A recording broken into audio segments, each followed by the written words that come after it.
Cheers, North, rotting on their novel fight. Jack Frost sniffing at your nose. Your dark heroes being sung while we're show and frost they supply Eskimos. Everybody know our jockey earns summer turtle. Hero to make their season bright. Tiny toys with their eyes on the go. Their fires not to sleep tonight. They know their son bars on his way. He's the lords of boys and goodies on his sleigh. And every mother child is on their spine to see a brandy, brewing no heart to fry. And so I'll offer fingers and bonfires to his bombard to gnarly too. Or to children six many times, many ways. Merry Christmas to you.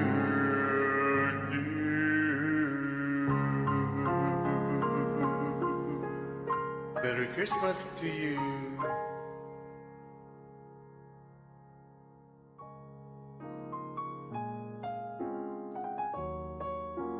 Oh, my mic wasn't working this whole time. It wasn't working.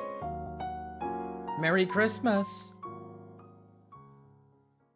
Merry Christmas to you.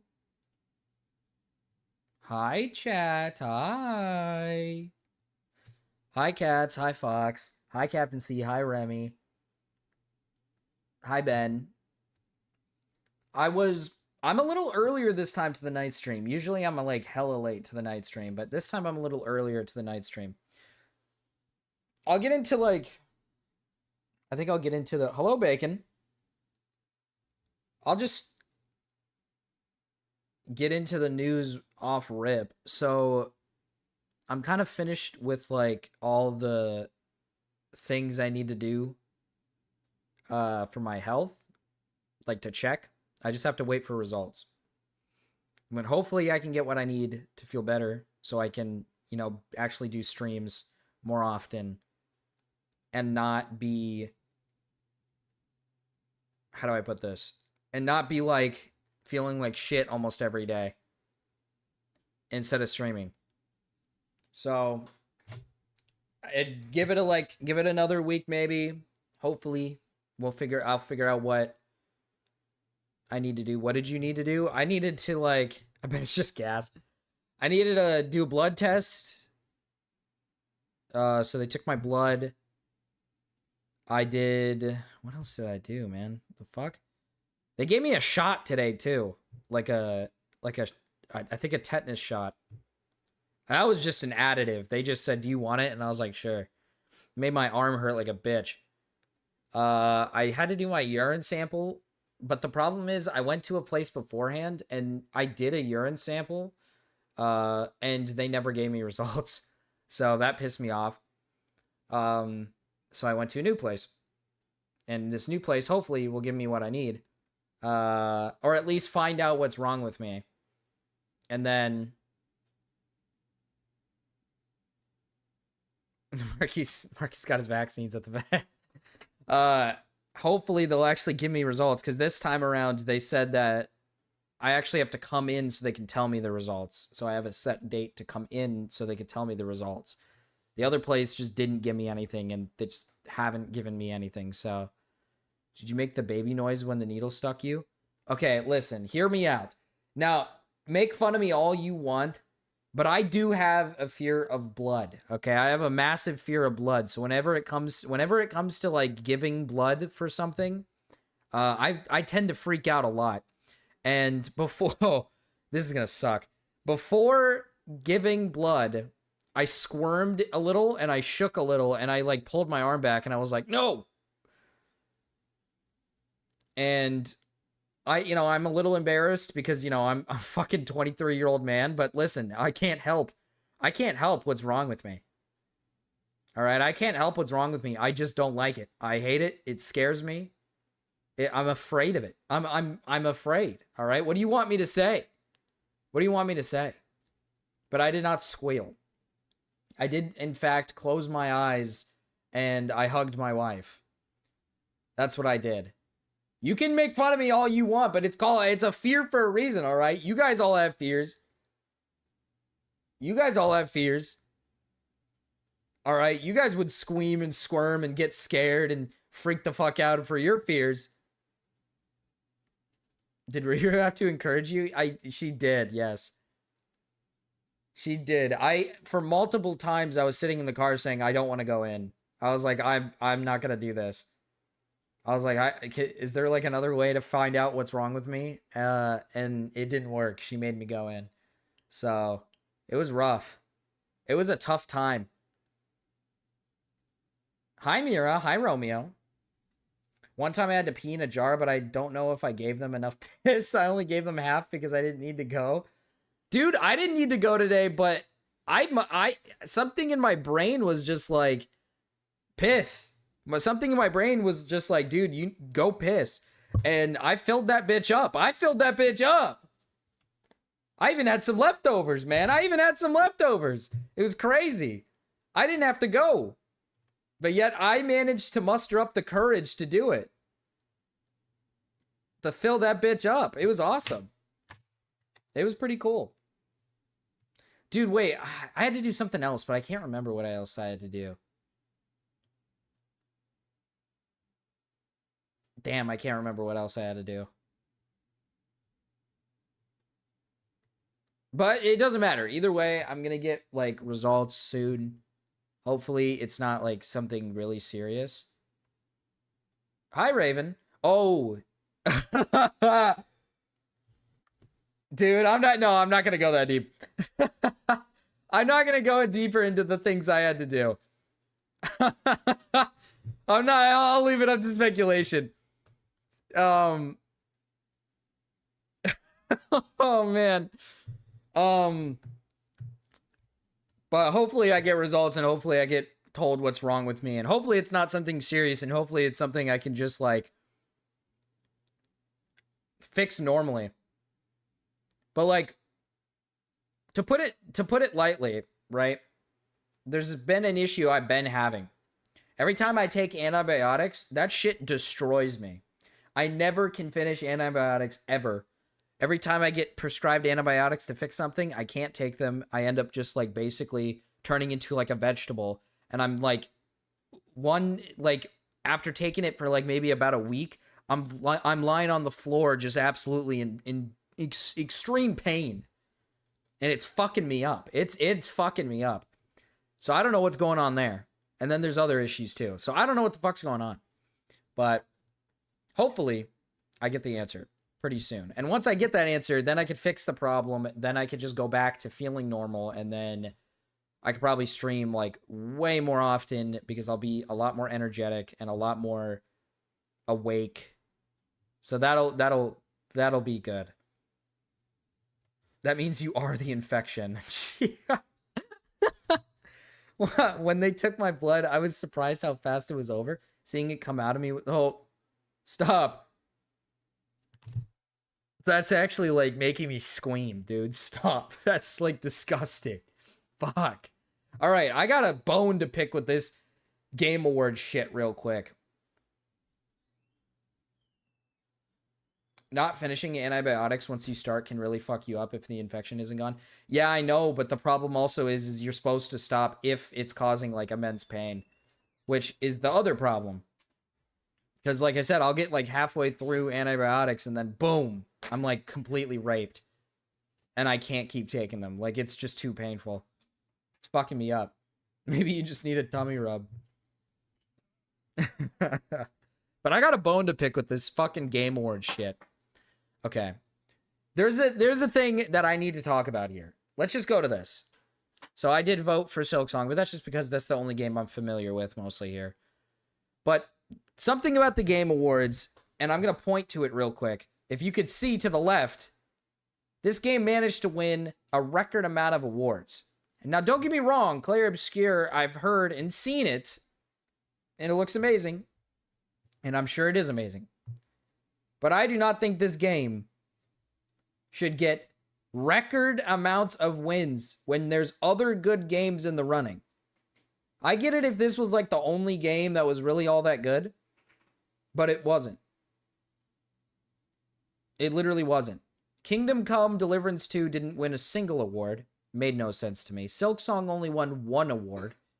And Death Stranding 2 didn't win a single award. That doesn't make any... These... Jesus, are you good? Oh my goodness.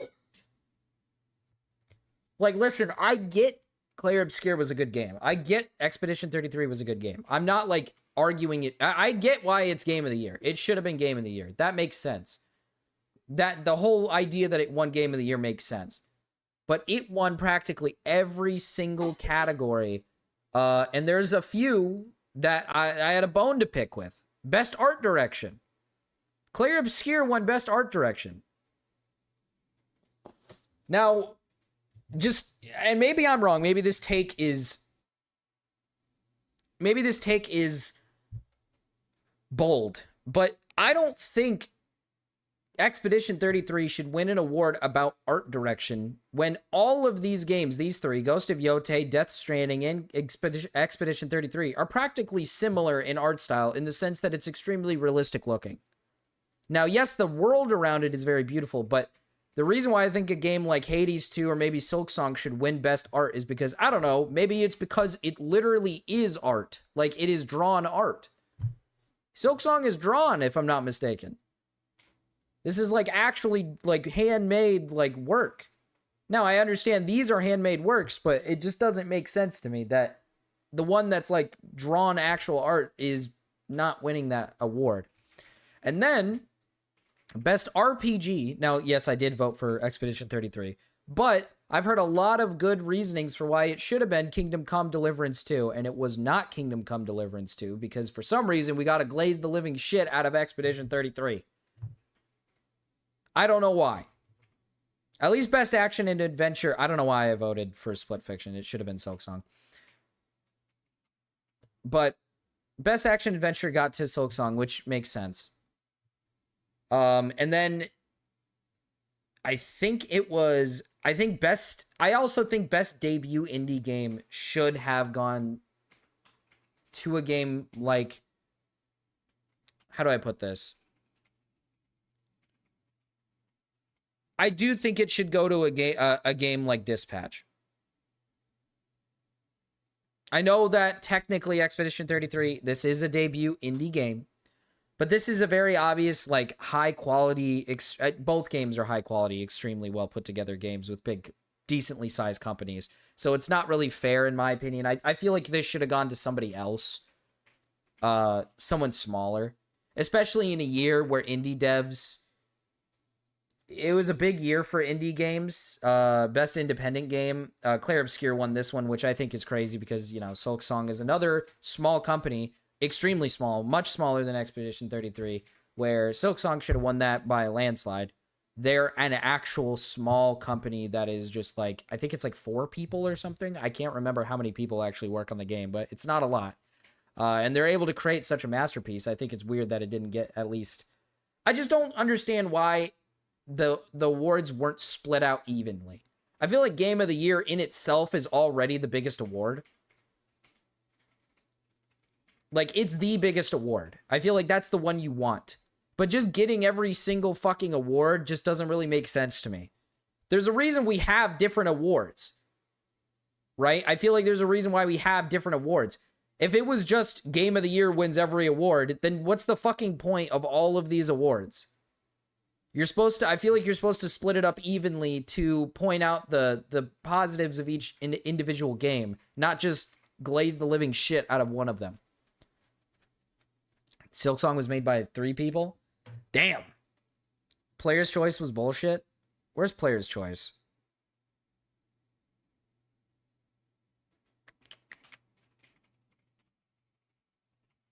Another one that I thought was really silly. Wow, geez, where's Player's Choice? Was Content Creator of the Year. It went to Charlie, and I don't think that makes a lot of sense because I feel like the Burnt Peanut is like an actual decently small creator who's gotten pretty big. I know I voted for Cadril, so I don't know what I'm saying, but yeah, I don't know. This year was really bad.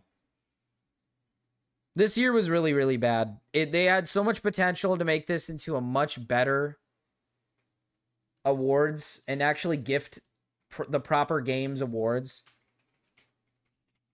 E33 looked too story heavy for me. It is a very story heavy game. It's got a lot of story to it. But it's just it was a good year for games. I think every game on this list arguably is great, excluding Donkey Kong Bonanza, right? I don't know why the fuck this is here. Not like it's bad. It's just I don't know why it's here. But every single one of these games is like pretty remarkable and look really amazing and are great.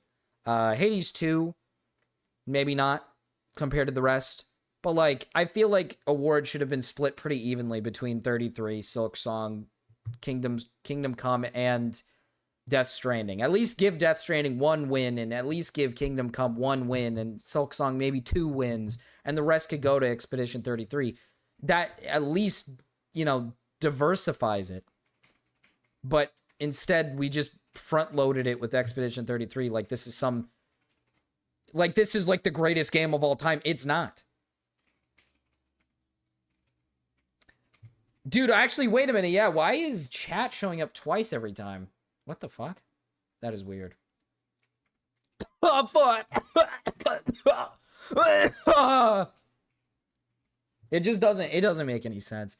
Because I'm not trying to be a dick, all right? I'm not trying to be a dick. Expedition 33 is a good game. But would I put it on the same scale as like some of the best games of all time? No, I would not say it's on the same scale as some of the best games of all time. And the fact that it broke records for the most awards doesn't make sense because it is not the best game of all time. There are other games that are probably better. I don't really get the hype. It doesn't make sense to me. Which also brings me to a key thing to talk about here that I thought was really awesome. The Burnt Peanut. I thought this little situation was kind of funny. So the Burnt Peanut is the guy I just showed you a second ago. And I love this guy even more.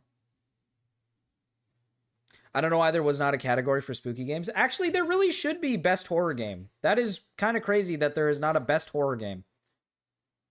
That is a bit strange. So, if you guys don't know the situation with the Burnt Peanut, he won an award for best VTuber at the streamer event. Not the game awards or anything. It doesn't have to do with that. And it has been war. If you're on Twitter at all, it's been war. All I see every day is just VTubers getting really angry at this guy as he takes like a complete, and like he's just taking his lap around him. He's just making fun of them, shitting on them. It's fucking awesome. And then a content creator by the name of Iron Mouse congratulated him.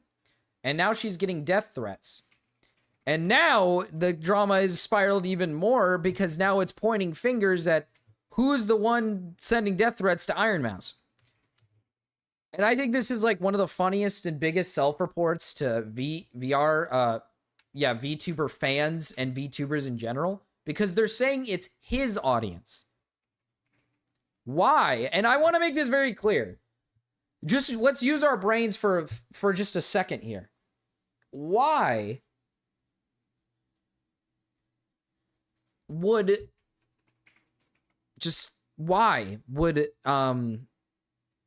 his audience attack the person that is defending him? Sorry, it took me a second I don't know why I paused and couldn't figure it out. Why the fuck would his fucking audience attack the person that is literally saying, congratulations, you deserve this? That doesn't make any fucking sense. So all these like random VTuber fans and these like actual like fucking brain dead idiots are going to war against this guy, claiming his audience is the one that's sending death threats, which, don't get me wrong, there's probably a good chunk of his audience who don't like VTubers and are probably being rude to, you know, Iron Mouse and other creators in general. One, you can't control that because you could say the same thing about VTuber fans. And two, it's mostly not him. All I see on Twitter and everywhere is VTubers shitting on this guy immensely. They are just shitting on him. And I think he's having a good time with it. How do you feel about your chat and fan base being nothing but disgusting towards Iron Mouse after she defended you publicly? No, good sir. No.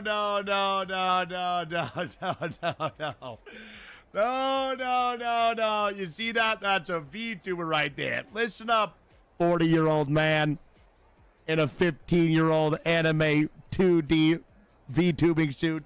Listen up. Listen real close. It is not my community say anything bad to Iron Mouse. Maybe here, there, maybe some light comments, but I've heard she's been getting death threats. I've heard people have been saying disgusting things, and let me tell you who that is. That's not the fun-loving bungulator sitting back on his couch watching the stream for a couple hours of work. You know who that is? Take a quick guess.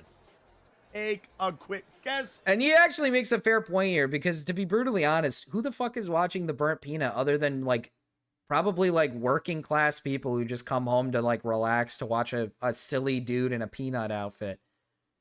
Whereas VTuber fans, and I'm keeping it real, okay? I'm just gonna keep it real for a second. Most VTuber fans and people who watch VTubers are people who don't do anything other than sit online all day. Like, because again, VTubers aren't being like marketed out to just like the average person. That's just not like, like people aren't like, normal individuals are not just like, yeah, I can't wait to go home and watch my favorite VTuber after work. That's just not like, I mean, obviously that's a few, but for the most part, whose audience is probably worse? Fucking some guy in a peanut costume who plays like shooter games and just any games in general, or fucking the entirety of the VTuber community? Probably the entirety of the VTuber community.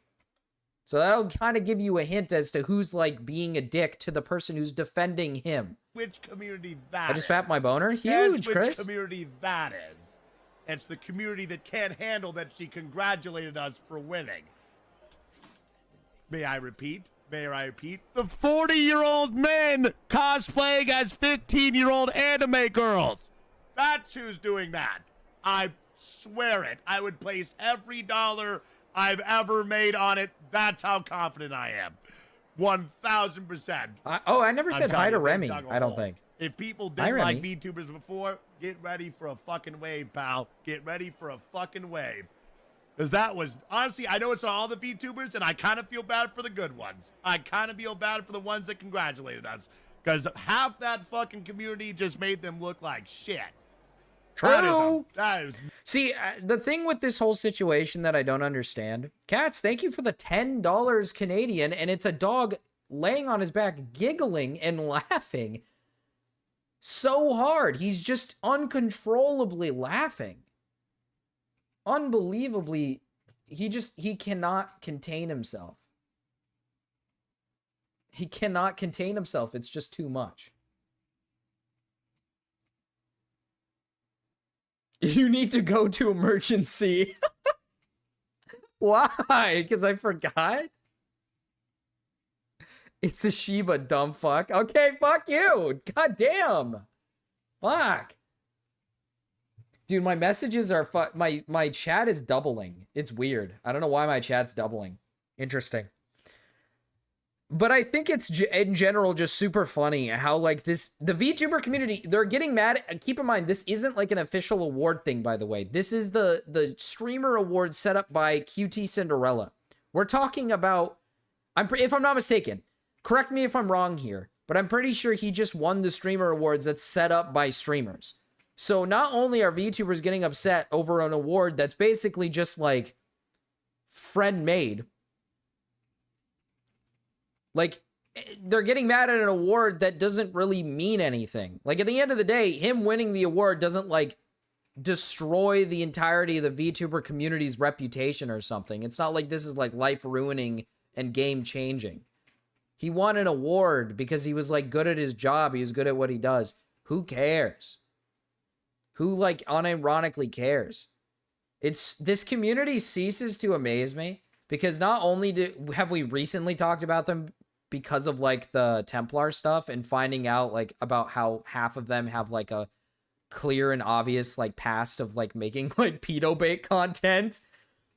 But now we're getting like this shit where they're so sensitive and they can't handle the idea that just some other dude wins the award that isn't like 100% VTuber because he's not like an anime character.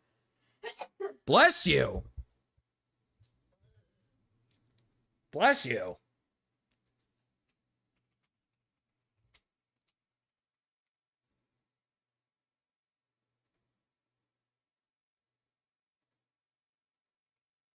Never. Oh, sorry. Yeah, you're right, Nate. Hi, Nate, by the way. Hi. But it blows my mind that this community just continues to get worse and worse and worse. And he's not even wrong at the end here. Like, he's not even wrong. Like, they're digging themselves a hole. Like, them complaining about a guy who won the award, who deserves it, by the way. It's not like this guy was just cherry picked and he just got an award because he got an award. This guy's been, like, one of the biggest growing creators. He got nominated for the actual Game Awards Content Creator of the Year. That tells you how good of a year he's had. So it kind of makes me confused as to why they're complaining about him winning the award when he himself has had an incredible year. Like, he deserves an award. He literally deserves one. But I think the only reason why they hate it is because he himself personally doesn't like VTubers. So it's kind of like a punch in the face, I guess. The awards were 100% user submitted. It never went from some review board to assess the creator's worthiness.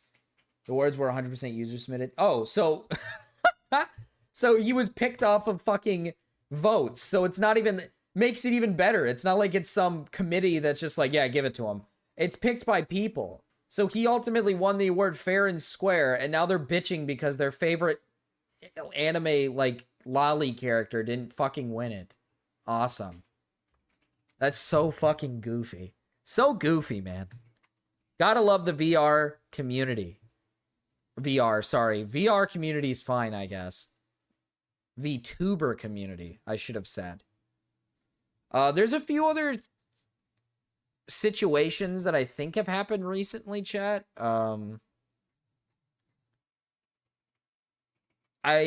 Did I cover it? No, I already covered that. Jesus Christ. You know what? Remy's right. I was about to cover the fucking, what's her face? Stoner, fat whore bitch. Casey Tron. There we go. Had to say, like, the keywords, and now I got it in my head. I already covered her, so I don't really need to cover that. What has happened? Chad, has anything, like, happened? I know Leo Convoy had, like, a little situation. But if anything, I might continue the Danish deception and finish it tonight because we are literally inching close to the end. I think last we left off, we learned about how he was, he lied about practically, what did he lie about? He lied about being, he was gambling. He gambled a bunch of money away and owed some guy money. Actually, the Streamers Awards actually was a favorites thing. Like, QT picked the girls who she got in drama with. Oh, true. Yeah, actually, you're right. That is true. I forgot that one girl got into the nomination for some random reason. That makes sense. But still, I do think that the Burnt Peanut, or whatever his name is, deserves the award. Like, it just makes sense. He's been on a tear this year. He's grown massively as a creator. He's done a really good job, and he's actually somewhat entertaining. I do enjoy seeing him on my timeline from time to time and him hitting like a clip in a video game and then making like a stupid face. He is pretty fucking entertaining. Figured I'd missed out on the end of this one. You have not. No, you have not. We are still going. But he...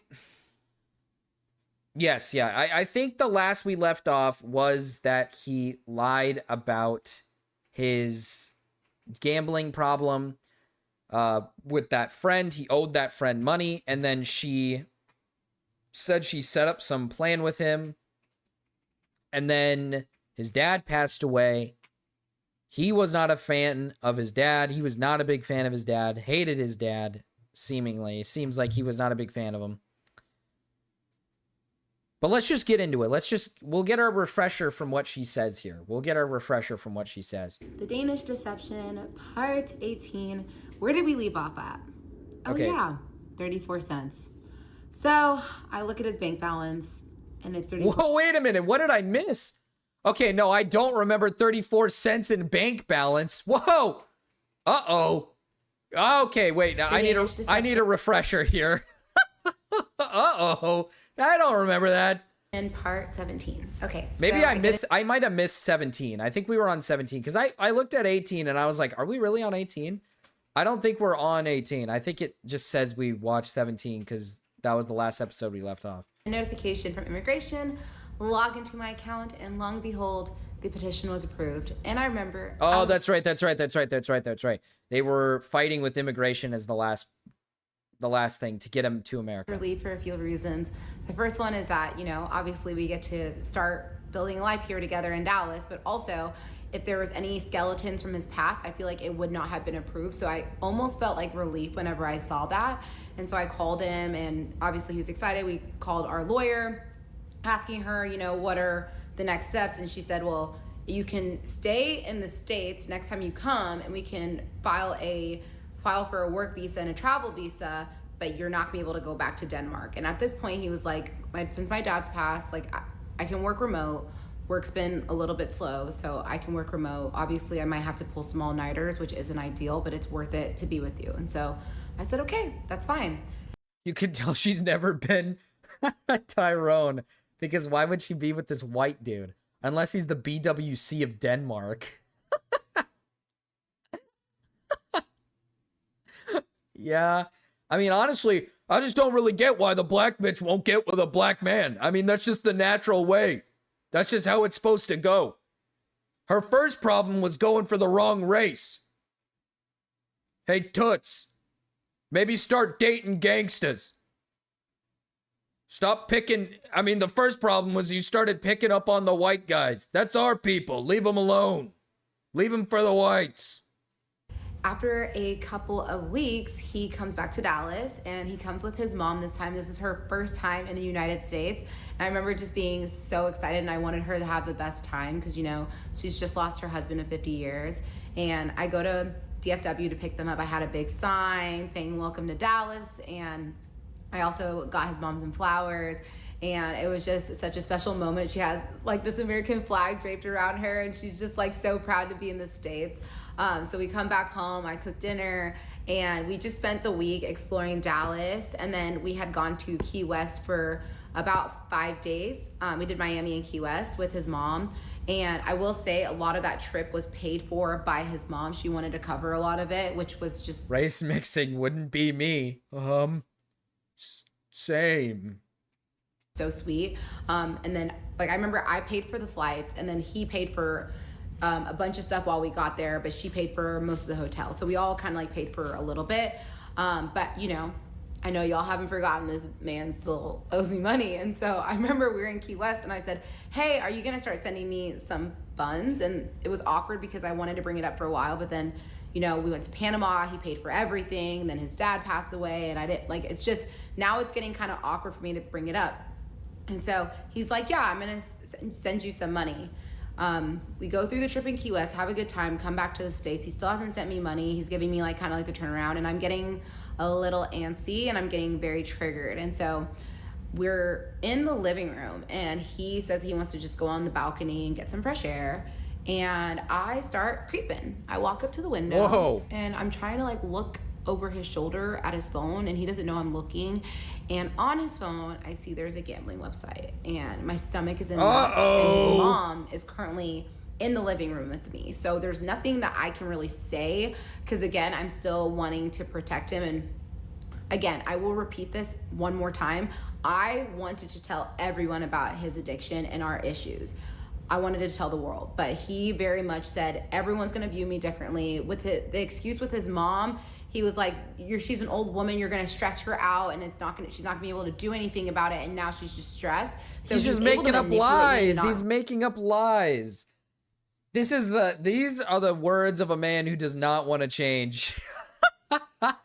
This should have been the biggest red flag. Those are the words of a man who does not want to get better, all right? He does not want to get better. Bringing it up to anyone. And so his mom is here, and I don't say a word. Instead, I send him a text, and I just say, and it's weird because he's in the same, like, he's 5 feet from me, and I send him a text saying, I see a gambling website on your phone. I'm going to need to see your bank statements as soon as possible. And he tells me, you know, I'm only on this website because that's where I can watch sports for free. And I was just like, huh? This makes no sense. Actually, that's not that. Actually, bitch.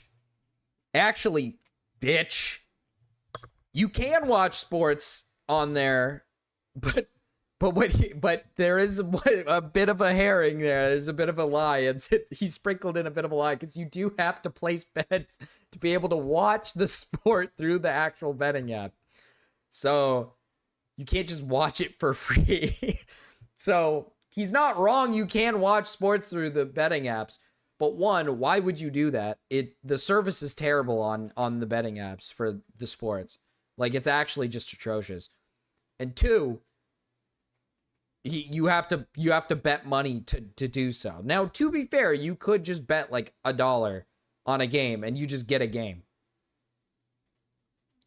Depending on your area. There are some moments where it doesn't let you watch, but you could just do like $1 and it's not that expensive, and then it's like, okay, you get to watch the game. But I don't know why he would. Either way, she's right. It doesn't make much sense, but she's wrong a little bit here. Obviously, I'm detecting all the bullshit. So I say, I want to see your bank statements right now. He pulls them up. Her fingers are so long. Jesus Christ. Those things are... She's like an alien, dude. It's so weird. At this point, he has his Revolut statements, which... I don't know if you guys remember, the very first time I sent him money, I downloaded an app called Revolut, kind of like Venmo. He uses that for a lot of things in the States because you basically get the local currency rate if you use Revolut, and he had like a physical card that was tied to his Revolut. So I wanted to see that. So he printed out, or didn't print out, he showed me like the statements directly from his phone for Revolut, and then he showed me his Danish bank account and the transactions, and I went through everything with a fine-tooth comb over the course of like months and did not see anything alarming at all. So obviously I saw this gambling website on his phone, but I checked his bank accounts, I didn't see anything. So I let it go, but I was very clear, I better not ever see this. He's got another account. He's got a different account. This guy's balling. This guy knows how to do it. This guy knows how to scam a wife. I could learn a thing or two. From this guy. Oh, yeah. On your phone, ever again. So his mom leaves after having a great trip, and at this point, I'm still like waiting for these transfers, and I'm like, what's going on? And he keeps telling me that he has things to pay for. Like, he said he was helping his mom out with something, and then he said that he had another insurance payment, and there was a few things that he said he had. And then finally I'm like, okay, I'm done with the bullshit. Like, you need to start transferring me some money. And so basically he tells me that he's transferred a certain amount. He has a transfer limit that he can transfer to his Revolut, which is how he can send me money. And he's like hit his monthly transfer limit. I don't really know what the fuck that means, but he said he hit it. And so I'm still very frustrated, but he basically said, I mean, I feel like that makes sense. Probably like a safety precaution that the thing uses, because they don't probably want you like sending this amount, then this amount, then this amount, then this amount, because it's gonna look fishy if you're sending like random amounts of money like constantly, or if you're sending like insane amounts of money. Says that he can't send me any more money until August timeframe. And during that time, his best friend came to visit, and the same best friend that was with him whenever I met him in Croatia. And what my ex didn't know was that I was in communication with his best friend, talking to him about the gambling, the issues. I didn't tell my ex that I was talking to him, but I just wanted to speak to someone from his past. Obviously, keep in mind that I don't have a lot of people to talk to, so it just made me feel a lot less alone. But basically, I'm putting more pressure on my ex, being like, hey, like, you need to start sending me money. And keep in mind, I'm also paying for like most of the household bills, and now like he's here full time. Like, you gotta pitch in, bro. And I'm not here to be your sugar mama, even though I have low-key been your sugar mama unintentionally. Whoa, okay, hold on. I'm gonna call this out because earlier in this little tidbit that this whole fucking story that she goes on, she at the beginning quite literally said that she is not the type of person that would date somebody because of monetary reasons. She like quite literally pointed that out. She said that you could be making nothing and I'd still want to be with you. We could be living in a like a dirt cheap place and I would still be living with you. Now, I'm not trying to make an excuse for the guy because he's clearly doing something fishy with his money. He could contribute. Like, the reality is that he can contribute. He probably has enough money and he makes enough money to contribute, but he's probably spending it on betting. So I'm not making an excuse here, but I'm just pointing. I'm just finding a little bit of a crack in your story here, because you said specifically that you don't care about monetary. You don't care about like monetary reasons when it comes to dating people, but this is kind of an indication that you did like this guy mostly because he seemed rich. He seemed wealthy. If you met this guy and he was not rich and wealthy, you'd probably just like not give a shit about him and you would have never have gotten into this situation. But because he had some form of wealth, that was kind of probably like this big, like, oh my God. Cause like, what happens if the guy you find isn't wealthy and you are their sugar mama? That shouldn't matter to you. Like, who really gives a fuck? If you're working hard, as long as he's contributing in some other way, then what does it matter? I guess. I'm getting frustrated, and we get a notification that his work visa has been approved. And so I'm excited about this because this means that he can get a social, he can get a bank account. And something to keep in mind is when you're married to a gambling addict, you want to make sure you take full financial control. And that was hard for me to do because with his Danish bank account, he had like a 2-factor authentication that scanned his face. So I couldn't just like log in whenever. But with Chase, I was like, all I need is a password. So we go to Chase, he opens up a bank account, Chase. and he says, I'm just going to make Oh, no wonder she got fucked. No, you're using one of the worst banks in human history. Okay. transfer from my Danish bank directly to my Chase bank, and then I'll be able to start sending you money via Zelle. And I'm like, okay, perfect, that works. Because he had like this limit on Revolut, or I couldn't remember the details, but I remember it didn't make sense. And every time I pressured him like for it to make more sense, he would gaslight me, and so we wouldn't get anywhere. And so I was getting very frustrated. But I'm like, okay, now you have Chase. So he tells me that he makes a big transfer to Chase. And that he is waiting for that to hit. And a couple days go by, I'm like, what's going on? He's like, oh yeah, okay, the transfer hit. And he shows me an email from Chase, and it said like, we need to verify your identity. And he's like, oh, Chase is asking for this verification, and because I haven't done this verification, my account's locked. I'm like, okay, stop bullshitting. I know Chase. I go to Chase. I've been banking at Chase for a long time, and I felt like he was bullshitting. And so he said, you know what, let's go to the bank and talk about it, because I mean, I know I have money in there because I made this transfer like a while ago. And I said, okay, let's go to Chase. And this is when I start like thinking to myself, you know what, I'm gonna play a game. We're gonna go to Chase, and I'm gonna try to get out of the car and go into the bank with him. If he says, no, you should just wait in the car, I'm gonna know he's hiding something. And I really just wanted to see how he would react. So we go to Chase, he gets out of the car, and I start to get out of the car. He's like, oh, I'm just gonna be in and out, babe. You can just wait in the car. And I'm like, red flag. And you know what? I let him do his thing. I let him go inside. I'm like, okay, let's see what he comes back with. So he comes back and he says, hey, I'm able to take out, like, it was like $1,000 he's able to send to me. And he's like, here's like $1,000. I go, at this point, he told me he was gonna send me like 5,000. And so I'm like, what's going on? Are you lying? He was like, no, I'm not lying. I was like, well, I'm tired of carrying this relationship on my back, and I'm over it. And that was like, this is when I start really standing up for myself and telling him that I'm just done with the bullshit. And he gets so angry with me. I remember he had his gym bag in the car because the plan was for us to go to the bank, me drop him off at the bank, or me drop him off at the gym, and then I was gonna go to a showing. I drop him off at the gym and he slams the car door. He goes, "Don't worry about picking me up, I'll walk home." And I get home and I'm like, "Can we please talk about this? Because I wanna squash this." He goes, "The way you talked to me was so disrespectful and I'm not okay with it. There's money in that account." And I said, "Listen, I'm getting triggered. Like, I feel like you're lying about a lot of things and it's making me feel like you're gambling. So I just need you to tell me the truth." He's like, "I am telling you the truth. And like, you disrespected me, making me feel like less of a man that like you've." And she starts finally. You mean like her realizing that this is like, obviously he's like, technically he's been scamming her, but I don't know. I wouldn't really call him a scammer. It does seem like this was a real relationship and like it was just a matter of like this guy was just a massive gambling addict. I mean, there's probably more. We've got a few more stories left here. Not stories, but like a little bit more left of the story. So there's got to be something more that he does.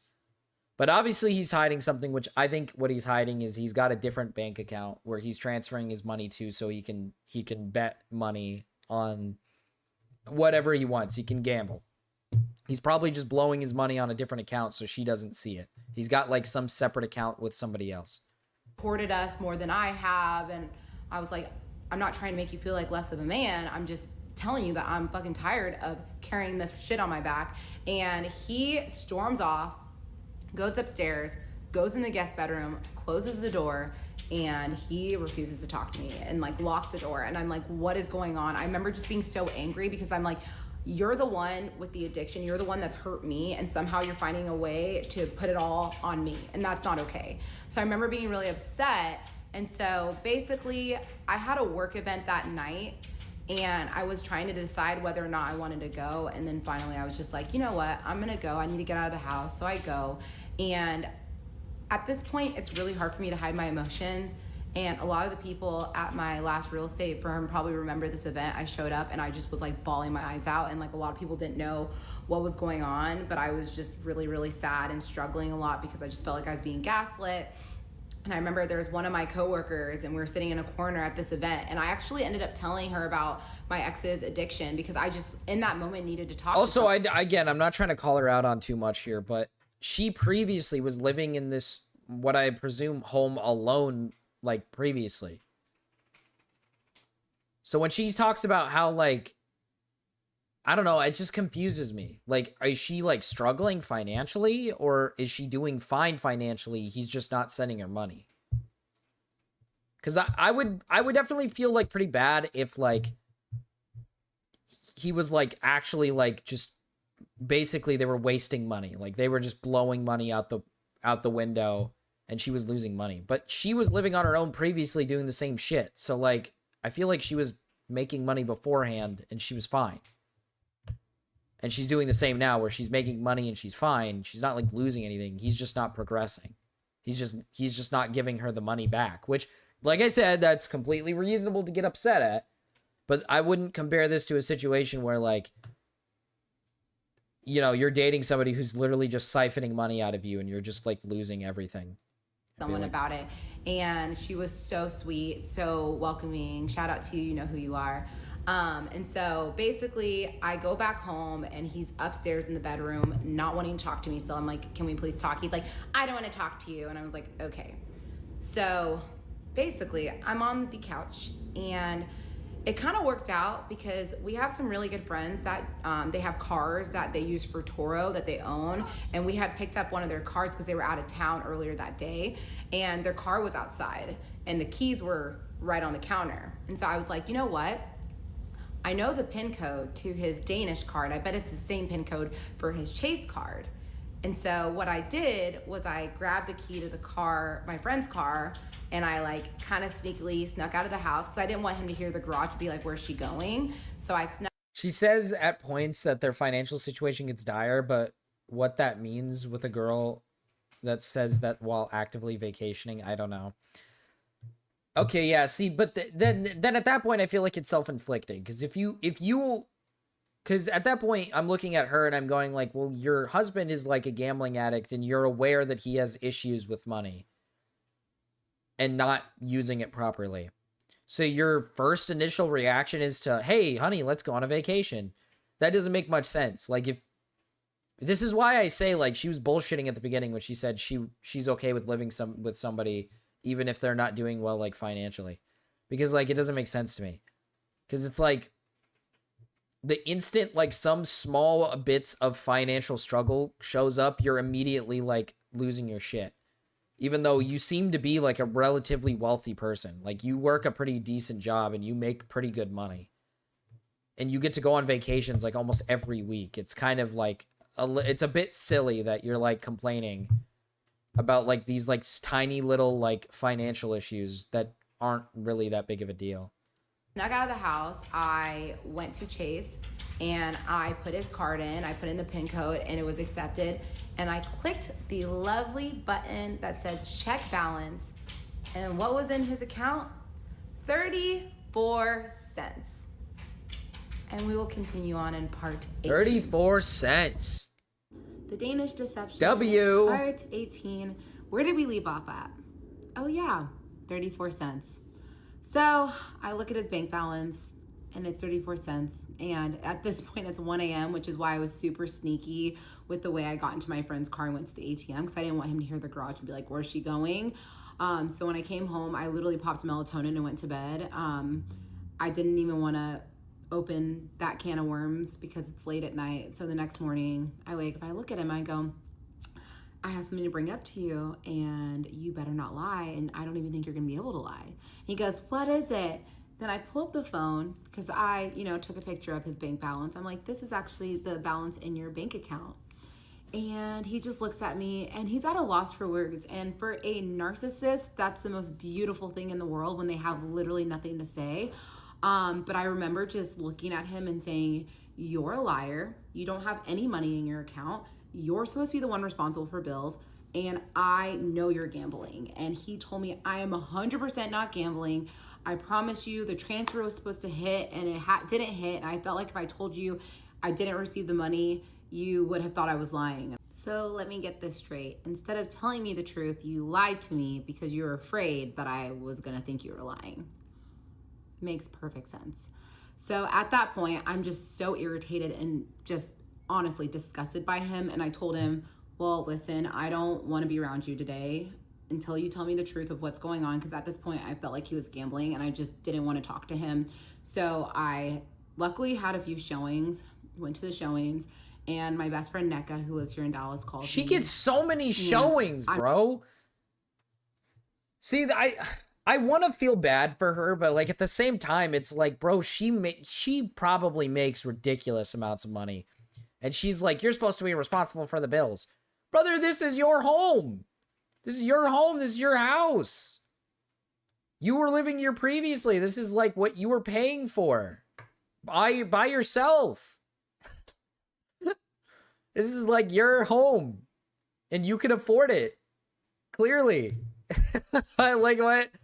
I don't know. Like, yeah, I mean, like, yeah, this guy definitely is like a douchebag liar who's got like clear gambling problems, but like, you're like, you have money.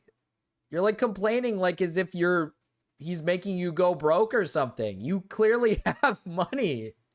I'm not even kidding. I answered the phone and I immediately start crying. And she's like, come over. I said, okay, I'm on my way. So I go to her house and I sit her down and I tell her everything.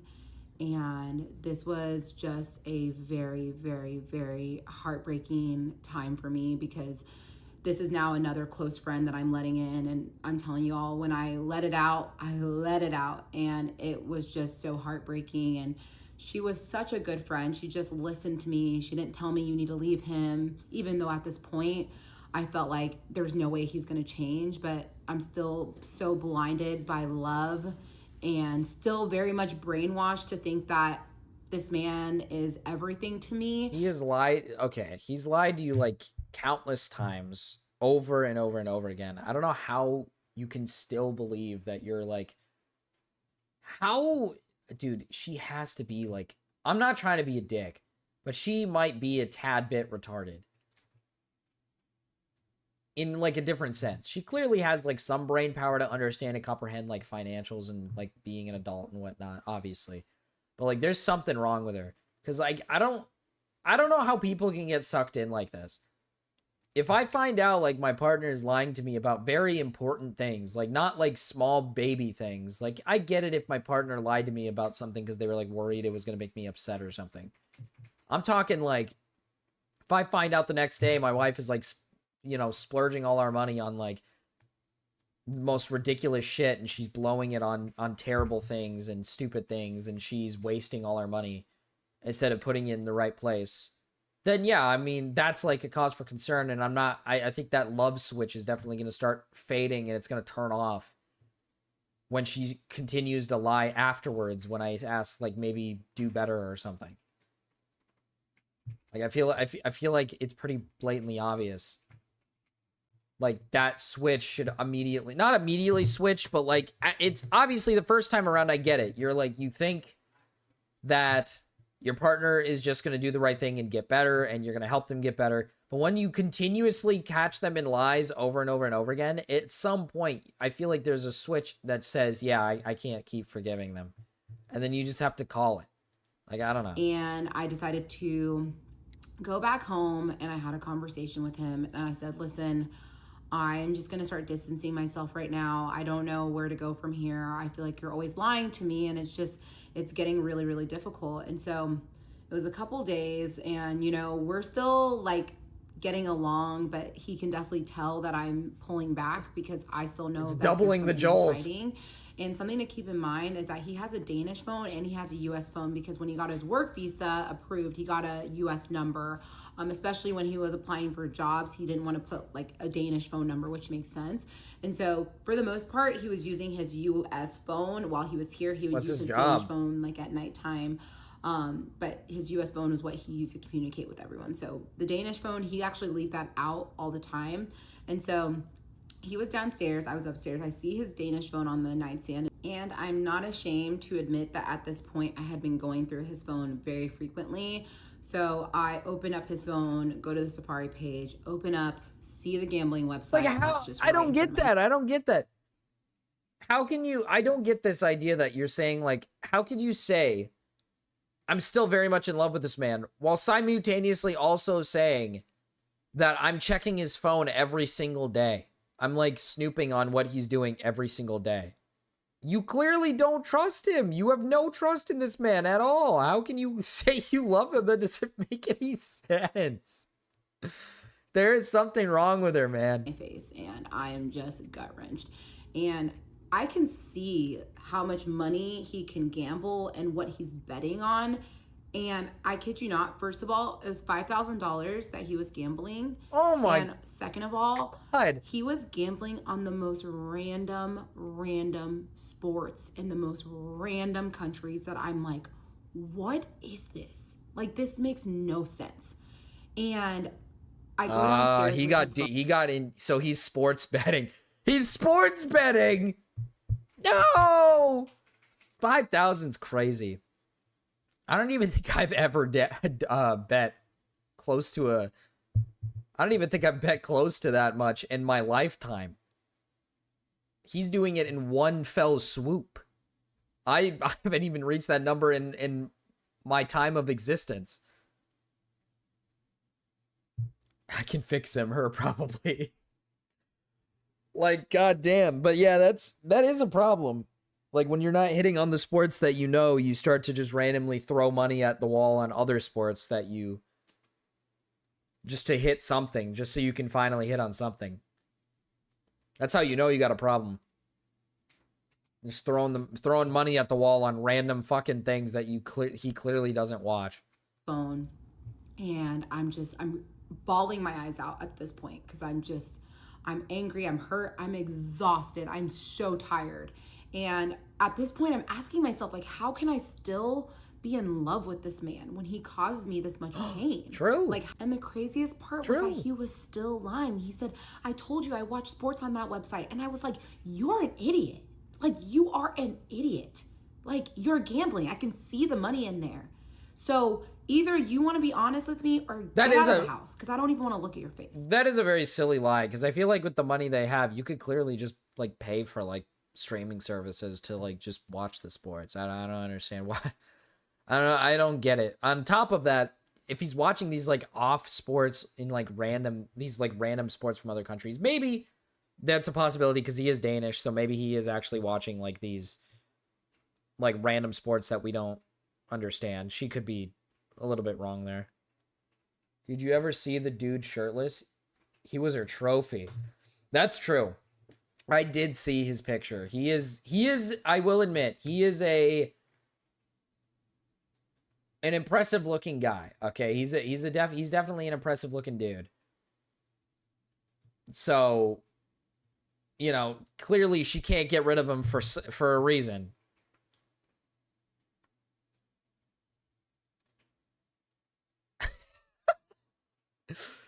What a hunk. What a hunk. Jeez. Hottie over here. Look at these guys, dude. Look at these two lovebirds. Look at these two lovebirds. Man, he's a good looking guy, though. He is a very good looking guy, so I kind of get it. And so he keeps trying to lie to me, keeps trying to bullshit me. And then I'd say, you know what? I'm just going to pack my bags and just go to my friend's house.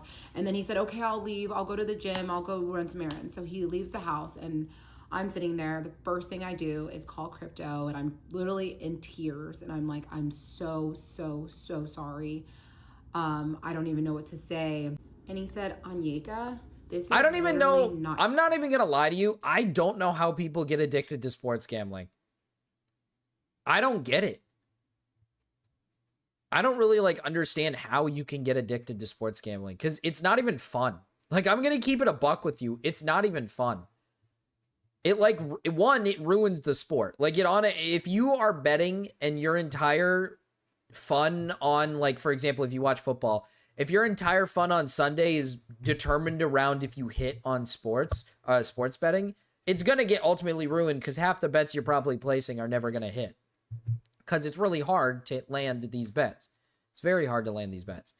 So your night ends up just getting completely like fucking ruined.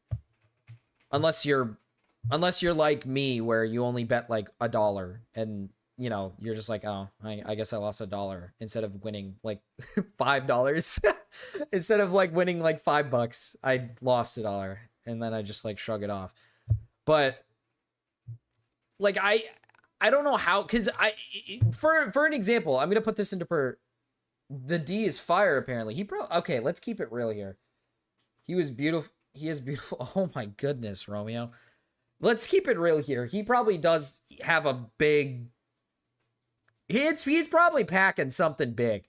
All right, let's be real. He's a big dude. Maybe he's not. You know, maybe he's not. You never know because like he does have a gambling addiction. And he is showcasing a sissy side. He is showcasing his little sissy side. So maybe he isn't packing as much as you'd like to think. Maybe. Possibly. But what was I saying? Oh, like okay, so like as of recently, for example, perfect conversation to walk into. Hi, Brandon Chandler.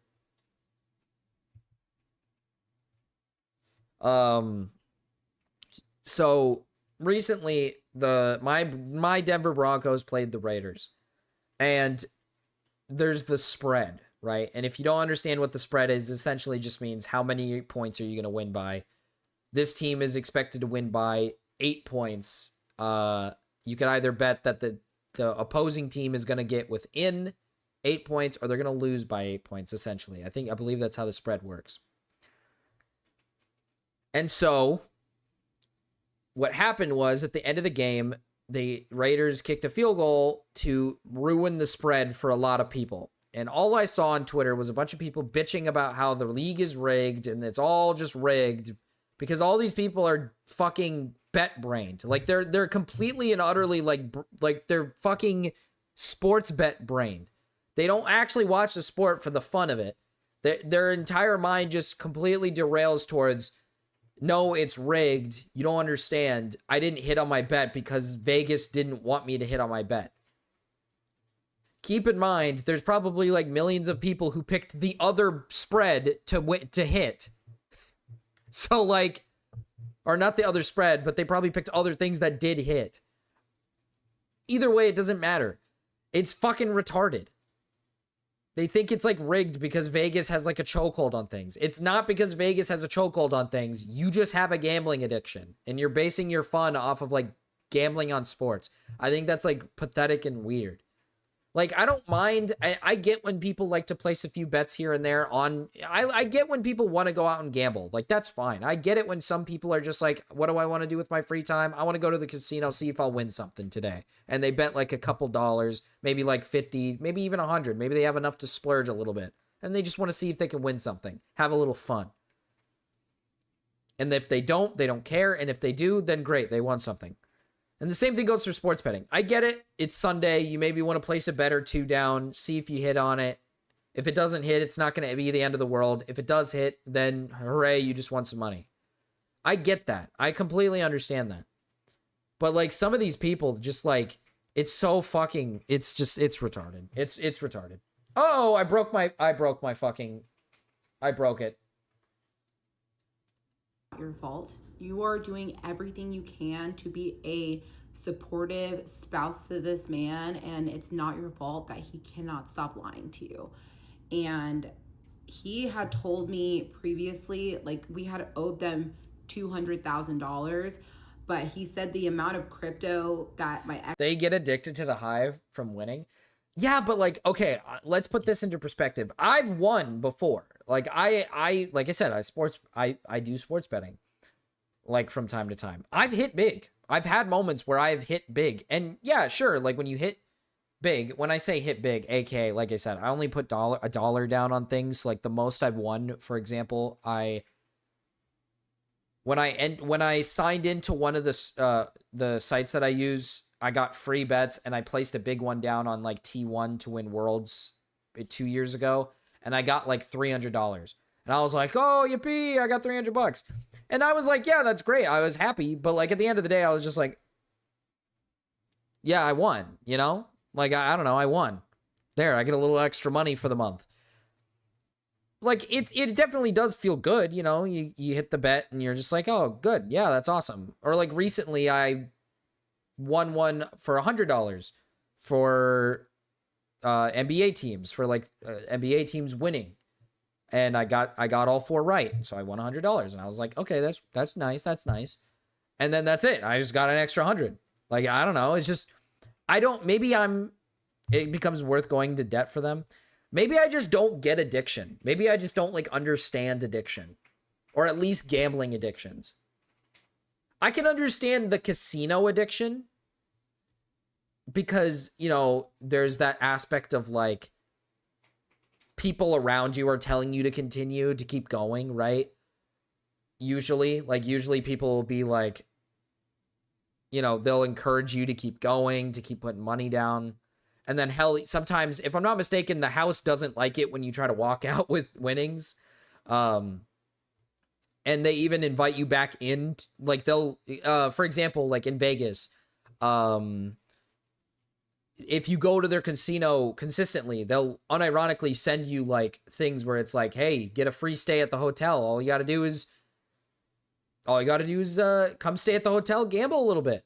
They literally do that. Like, that is a thing they do at the casinos. So there's a system where they rope you in. When it comes to sports betting, there is, in all honesty, there's really not any like roping in. The only rope in you have is when you sign into a site, they'll give you like a couple $100 worth of bonus bets where you don't have to spend money. You just get bonus bets. After that, you don't get bonus bets. You purely have to bet. Like, it's just essentially you have to put money down. There are incentives like profit boosts, but that doesn't mean anything. It just means, oh, your money total will go up instead. But it's not giving you like free money to come in and spend, or giving you like some luxury to win. I don't enjoy gambling much myself, but I've met people that seem to actually light up after a win and will just give the money away. Yeah, I don't know, man. Maybe I just don't get it. It could just be that I don't get it. I drank too much tea and my belly is hurting. Romeo, you gotta chill on the tea, man. Chill out, bruh. Let it stir in the belly. Let it stir. I mean, maybe I just don't get it. It's the same way with, like, I feel like any other addiction. Maybe I'm not getting it. I don't know. I understand the dopamine hit of, like, oh, I won and I just won some money and that helps me. And that's huge for me. I get that. I do understand that. Like, there is that level of, like, I just won a bunch of money. This is huge. I can use this money for this, and maybe I could splurge a little. Like, I get that aspect. Like I said before, like, when I won $300 from T1 winning, you know, in my head, I was like, oh, great. I can pay off this and I can use it to help pay off something else here. That's huge. But, like, I don't know. I guess there wasn't, like, an urge afterwards to be like, let's just keep going. I guess it can be an addiction. Not sure if it's for this guy or he's just a cocky idiot that thinks he can game the system. Oh, I feel like he definitely is addicted for sure. He's throwing $5,000 out the window. I don't know if she means $5,000 on one bet or if she means like $5,000 in like a few separate bets. That's the other thing. I don't know how people place bets higher than the number I do. I only do $1. I don't get putting anything higher. But when I put anything higher, I cringe. I get scared. I'm just like, oh, I'm not going to put that high a number. That's a big number. I freak out. I'm like, no, I'm not going to put that number. The fuck? If I win, like I said, if I put $1 down, I win 5. Cool. I turn my 1 into a 5. You know, like, who cares? You know, maybe I can use that 5 to now I'll use that 5 and use 1 from the 5 to put on another one. Maybe I'll win another 5, you know? I don't know. Ex had borrowed from him at that time was $160K. And so he said, listen, because that's the amount that he borrowed at the time, obviously the crypto had gone up. I think it had gone up to like 300K. He's doing crypto too, man. This guy's a clear fucking, like, he has got no money. Oh wait, crypto. Are we going to take another turn? Is this guy like scamming people? Is this where the scam comes in? And when his wife had brought it up to me, it had gone up to 200K, gone up even higher. He said, how about you guys just pay us the original amount that was borrowed? And I said, I just feel like that's not fair to you. And he said, I promise you I'm okay. Another reason to just love crypto. He's amazing. And one thing he said to me Sneaky was puppy that and mirror, if yeah. you're not seeing him want the progress for himself, that's when there's a problem. So you need to know when you've had enough, and you need to know if he's not taking this seriously and taking his recovery seriously. And I agreed with him. Well, there was no recovery to begin with. You know, I will be honest, like, I, in that moment, was not ready to leave him. I still was fully in love with him, still fully brainwashed into thinking that he was this great person. So Crypto said we could skip that month's payment and then pick back up the next month because he knew I was, you know. Oh, sorry. Everything. Crypto's the guy that does crypto with him or whatever. That's the dude that he didn't pay back. On my back, and he didn't want me to bleed myself dry because of my ex's issues. And, you know, it's kind of messed up that I was even the one that was having these conversations with him and not my ex. And I just took ownership because I've never owed anyone money before. And I wanted to do what was right, and I wanted to be respectful of him. And so I also told him, just so you know, like, he has a business account that's going to be opened back up in July because, you know, it had an 18-month hold. So once that's lifted, we'll be able to pay you back the rest of the money that Your first problem was believing that. Your first problem was believing that he had some fucking business account opening up with actual money in it, brother. The 100K debt. 100K is crazy, man. Fuck. Jesus. Keep that in mind. We're going to obviously pick back up on the payments, so you will be made whole. And he said, okay, that's totally fine. And so we left it at that. My ex comes home and I sit him down, and this is the first time that I bring up divorce. And I tell him, right now, I don't know if I can be in this marriage anymore. And I really am contemplating filing for divorce and calling my parents and telling them everything. And he said, please, like, I cannot lose you. I'm going to get better. He said, I want to get better. Like, I want to get better for me and for you. And so I said, at this point, I'm not going to say anything. I'm just going to sit back and watch you, and I'll decide if I want to stay with you. And he said, okay, I'll prove it to you. So over the course, so he's going to prove it. He's going to prove it. 4 months. This was October 2024. And over the course first time she's just starting to think about breaking up. It baffles me that she chose to marry the guy in the situation she was in to begin with. She married him when she was finding out that there was clear signs that this guy had issues, and she just chose to marry him. Like, there's something wrong with this woman. She's just not using her brain. It's gotta be the looks. She's looking into his big muscles, and she's probably just like being hypnotized or something. That's gotta be what it is. She's a mark for real. Like I said, I'm not going to just sit here and ramble. I'm trying to get to the good part, guys. I promise. I remember his mom had come back to visit us for Thanksgiving. She met my parents. It went great. The following month, my mom came back, spent Christmas with us. Things were going good. And I remember when January hit, I was like almost a little bit excited because I was like, this is the year the business account's going to open up. And it had been about 3 months since his relapse, and I felt like he was making a lot of effort to get better. He was going to GA meetings, he was going to therapy, he was having money in his account, all the good signs.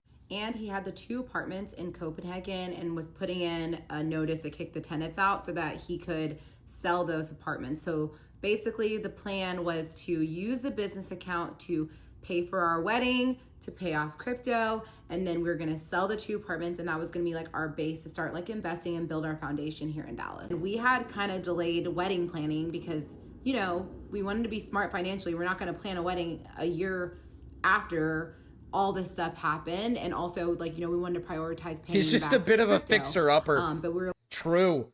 Honestly, I mean, she's given up on a perfect man. She's giving up on a perfect man. He just needs a little bit of fixing. That's all. Just a little bit of fixing. You know, if my wife put me in $100,000 worth of debt, I would take on another 100,000 just to fix her, you know? I'd do it. we're looking at the numbers. She's not the problem, it's me. It's me. It's really me because I'm not working hard enough to fix her.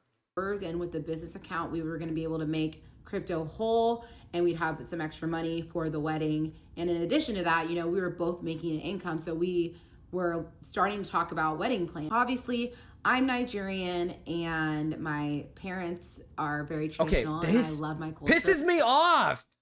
Stop. If you need to pay people off and you have debt, like immense debt, then don't pay for a wedding. Live poor for just a minute. For the love of God, just live poor for a minute. Come home, make like a cheap meal and chill on the couch and watch shows and just be like lazy and don't go out and spend a shitload of money. Like, have you ever heard of like living like this for just like even a second? Like, fuck, if you owe this guy like immense amount of money, do that. Why are you planning a fucking wedding? Those things are expensive. Knowing them as well, it's going to be expensive. It's not like she's getting some cheap wedding where it's going to be like in state for only like $1,000 or $2,000 or maybe even $3,000. My God, man. To do a traditional wedding, and I was talking to my parents about what I wanted, and I was like, maybe we could do a wedding in Nigeria. And, you know, they were really excited about it. They were hyped to plan it. You know, they loved my ex. And yes, let's go out of country. We were getting excited. And so my mom said that they were going to go starting to look at venues and all the things. And at this point, I kind of figured that my parents were going to cover the traditional wedding because we were going to cover the white wedding. When I say white wedding, I mean white dress. So traditional wedding, the Nigerian wedding, white wedding is like white dress walking down the aisle. So in case you hear me say that, not because I'm marrying a white guy. So I'm talking wedding plans with my mom, and she brings up marrying a white guy. And that's when she proceeds to tell me BWC. that my ex has told her that he's going to pay for both weddings in full. And I'm sitting there just confused because I'm thinking about the money that we have coming in and our not just one, but two weddings, and he's gonna pay for both of them. Why are you planning this in the first place, you dumbass? You were talking about divorcing him. You were talking about divorcing his ass, and now you're planning the weddings out and he's gonna pay for both of them. And they're not even in country, they're out of country. Oh my God. She's so stupid. Like, I'm not trying to be mean, because I do feel bad for her, at least a little bit, but god damn, dude, it's not that hard. Like, you kind of deserve this, man. I'm like, what the fuck? Your husband owes this guy a shitload of money. And your immediate reaction is, after a while of working and spending and saving a decent amount, at least a little bit, your immediate reaction is, hey, let's save up so we can pay off this guy and so we don't have to deal with this problem. Let's have our fucking two Nigerian weddings. Jesus Christ, dude. Salaries. And I'm like, okay, we're good to pay back crypto and we're good for our white wedding. No, you're not. We don't have any wiggle room to pay for an additional wedding. So I call him up, and at this point I'm angry. I go, why did you commit to paying for a wedding without telling me? And I will continue on in part 19. The Danish Deception, part 19. And I don't want to waste y'all's time, so this part's actually going to cover between January 2025 and July of 2025. Okay. Jesus Christ, that's a long... So I call my ex. It's half a year. I'm just so confused. Why did you commit to paying 2025? Hold on, that's now. Not like, obviously right now we're in December, but like, holy shit, this is very recent. This happened fairly recent. Wedding. I just do not understand. And he said, well, you know, I really just wanted to help your parents out. And now I understand narcissists have this need and desire to be admired. And that's where it came from. It wasn't just him wanting to be a good person. But I was super frustrated. And we talked about it, went back and forth. I'm like, we don't have to do this. Like, my parents are very generous. I know they'd be more than happy to like pay for the wedding. But he said, no, like, let's just give them something. Let's give them 10,000. I was like, I just feel like we don't need to do that. He's like, no, let's do it. So I call my mom and my No, dad. he's not. He's not a narcissist. He's just a humble white man helping the simply just the poor blacks. All right. He's just trying to be a good Samaritan and help the lesser. All right. Why can't you see that? And I said, hey, are you guys Hi, comfortable Nox. with us Hi. paying 10,000? Hello. And they're Hi. like, absolutely, that's fine. Like, we'll cover the rest. And they loved my ex and they were excited for this wedding. And side note, I had communicated to my parents about the business account. So I told them, we're going to end up paying you in July. She calls him a That's okay narcissist, interesting person to marry. Listen, man, I don't know why. The earlier parts of the story, I can understand why she maybe slides in and falls for it. You know, you see a few red flags and maybe you're just like, oh, it's not that big of a deal. You know, everybody has their mistakes. I understand maybe not falling for it the first time around. But once you get to this middle part where there's multiple moments where he showcases he's got gambling problems that he's not telling her about, there's problems in his life that he's not telling her about, and she's just learning it, and then she immediately goes into, yeah, you know what, fuck it, let's get married. It's like, you have to be a fucking idiot. You just learned that this guy is lying to you about shit. You should probably rethink the idea of marriage. You don't gotta, like, end your relationship, but maybe just call off the marriage idea first and just be like, okay, maybe we need some time to figure this out first. Instead, you get lumped in with him now because you chose to marry him. And then turns out, whoa, big shocker, the guy still has the same issue that he didn't tell you about. If he had the issue and he actually cared about getting better, he would have told you about the issue from the day one. He never told her about it because he doesn't fucking care, because he continues to do it. She's so dumb. We had a bunch of expenses. They didn't know about like that's so nice of you, Nox. Everything, but I just said, hey, we're gonna pay you in July. I hope you're okay with that. And she still thinks this fucker's royalty. And true. So we put that to rest. I need you guys to remember that 10,000 that was promised to my parents. There's a reason why I'm bringing it up. It's gonna come back in the end. So now it's January of 2025. We are in this year, you guys. I promise this is coming to a close tomorrow, so get ready. But it's January 2025. We get the news that his green card has been approved. And we're so excited. And I remember just being over the moon. And one of the biggest reasons why we were excited is because our very, very best friends were getting married in March in Spain. So we were so hyped and excited to go celebrate them. And at first we didn't even know if we could go to the wedding. And so when I know it's being double, Nox. that he can like I don't know why it's the doing States. that. And so we're getting super excited. We weren't just going to Spain, we were also gonna go to see his family in Denmark because his little nephew was getting baptized, and then we were also gonna go to Portugal for 2 days to look at wedding venues. So this was a very, very exciting trip for us. And before you guys come for me, we were in what I thought was a great financial position, and we were up to date on our payments with crypto, so it was okay for us to go on these trips. So we have such an amazing time at the wedding. It was a very small, intimate wedding. There was 30 people there. It was perfect. And afterwards, That's the advisor she needs. She's okay. It's like I've said previously. She's clearly from a wealthy family. I don't think she understands the idea of not having some form of wealth. Like I said, she claims that she wouldn't care if this guy had no money, and that if they were broke, she would still love him and she would go through everything with him, which, to be fair, I guess it is holding up because she's still dealing with this guy even after all this immense issues. But it's so blatantly obvious that she has no comprehension of like what it means to actually struggle, because like I said, if you owe this guy immense amount of money and you guys really, really, really need to save, just live poor for like a year or two. I mean that legitimately, like live poor for a year and just don't go out a bunch. Don't spend a bunch of money. Don't go on vacations. Don't like, you know what I mean? Just make some money, build up your money, pay the guy off, get everything paid off first. Just pay off everything first. Then once everything's paid off, you can finally say like, hey, now we can splurge our money a little bit. She doesn't comprehend that. Like that doesn't compute in her brain because she's probably always had like some form of money that she could splurge. Cuz she's talking about how she's going to have 2 weddings in Nigeria, even though she still owes this guy money. Not she doesn't. Her ex-husband owes this guy money. And now he's saying that he's going to pay for it, knowing full well that this guy has an issue with splurging money. And you didn't think for a second that maybe we shouldn't plan a wedding out before paying off these people.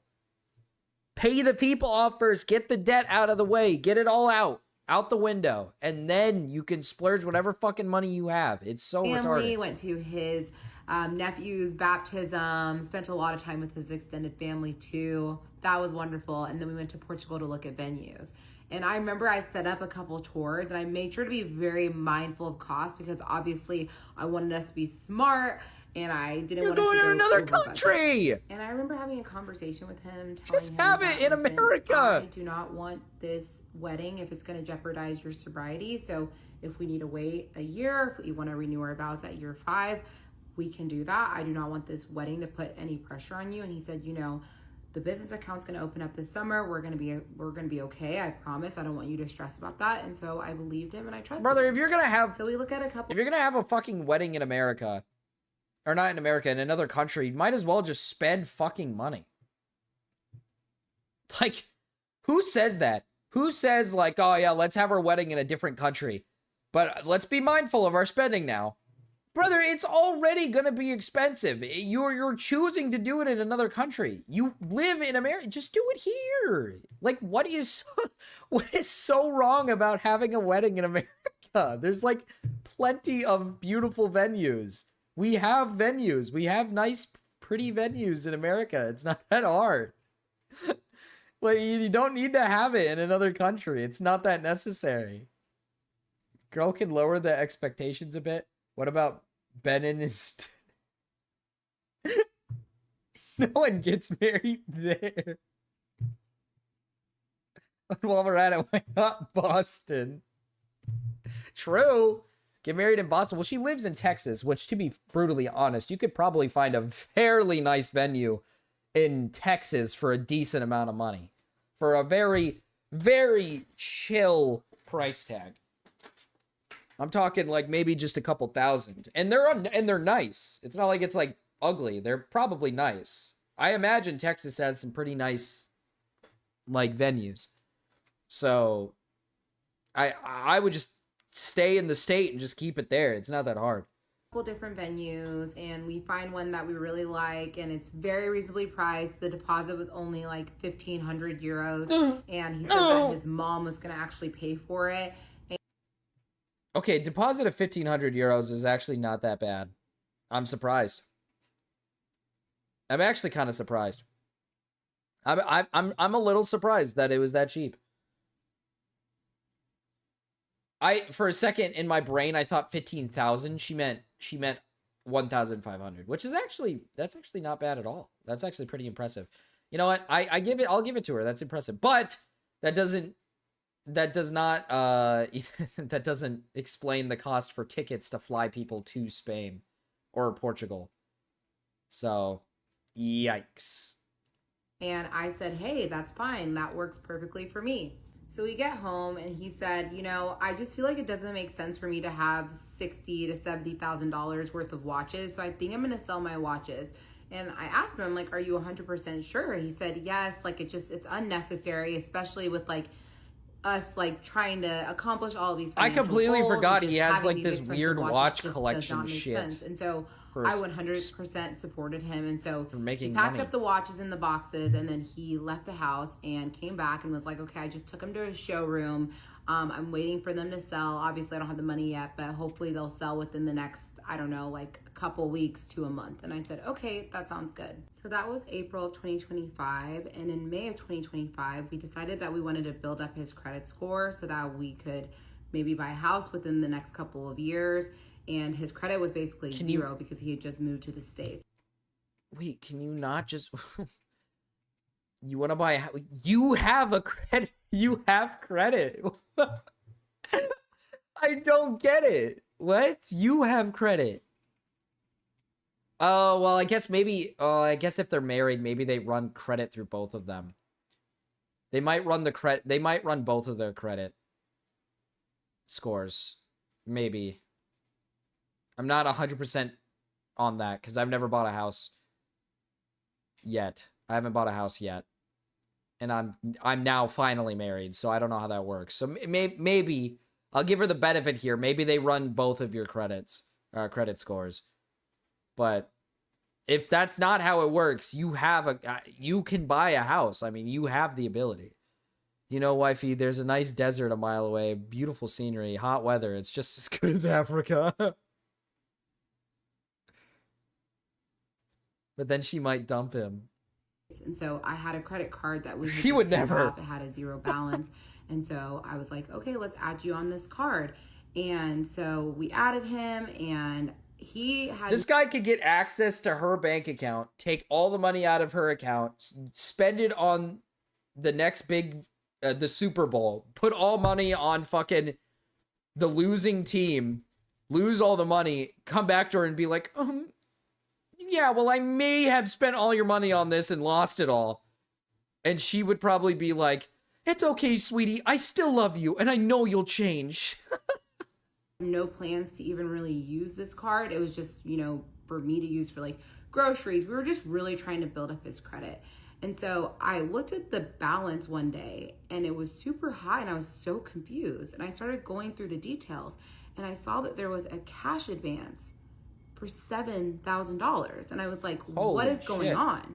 Mind you, I'm not home. I had just finished a showing, so I'm using in my car about to head home. Is it betting again? Using a credit card for betting is crazy work.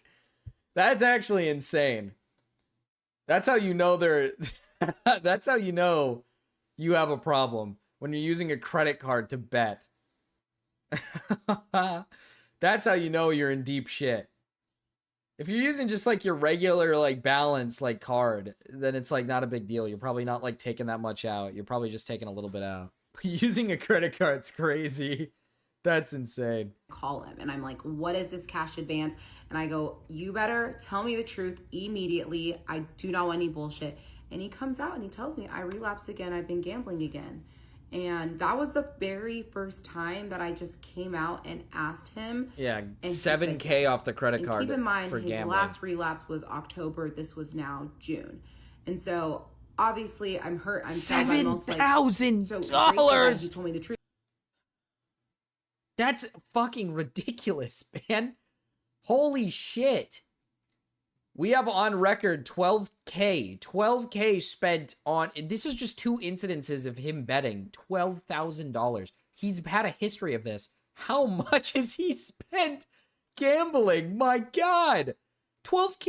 And the thing that I want to know is 7,000 on what? Apparently he didn't win anything. He just lost 7,000. Like, he doesn't have like more money in his account. He just has negative $7,000. That's fucking insane. He just puts 7K on one thing. He doesn't at least disperse it a little? Or maybe he's dispersing a bit of it, hoping it'll hit in some areas. Fuck me, man. I remember the first thing that came out of my mouth was, thank you so much for telling me the truth, because I just was grateful that he didn't automatically lie about it. So I come home, I'm obviously very upset, making improvements. but I'm trying to meet him in a peaceful way because he is trying to be honest with me.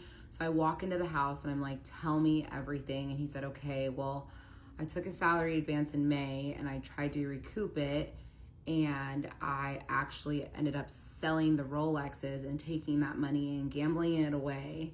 And so I took the money from the cash advance to try to win it back. And I haven't spent it yet. I still have some of that. And I just, you guys, this was such a weird experience because I was so angry and hurt that I was still going through this, but this Dude was is the first throwing time it that back he was on the being bomb. open. You can live a full life with AIDS. You can live a full life with AIDS. Don't worry. That is true. Thank you for the $7.99 Australian Remy. That is true. Throwing it back on the Bob. He's throwing it back on the Bob. That's so true, by the way. He really is throwing it back on the Bob. That is true. His lies are only just starting to unravel. Interesting. That means that he might be lying somewhere in here. Is he saying he took the Rolexes out for 7,000, made 7,000 from the Rolexes, spent the 7,000 on betting, lost it, and spent another 7,000 to win it back? If that's the case, I'd shit my pants, dude. That'd be fucking hilarious.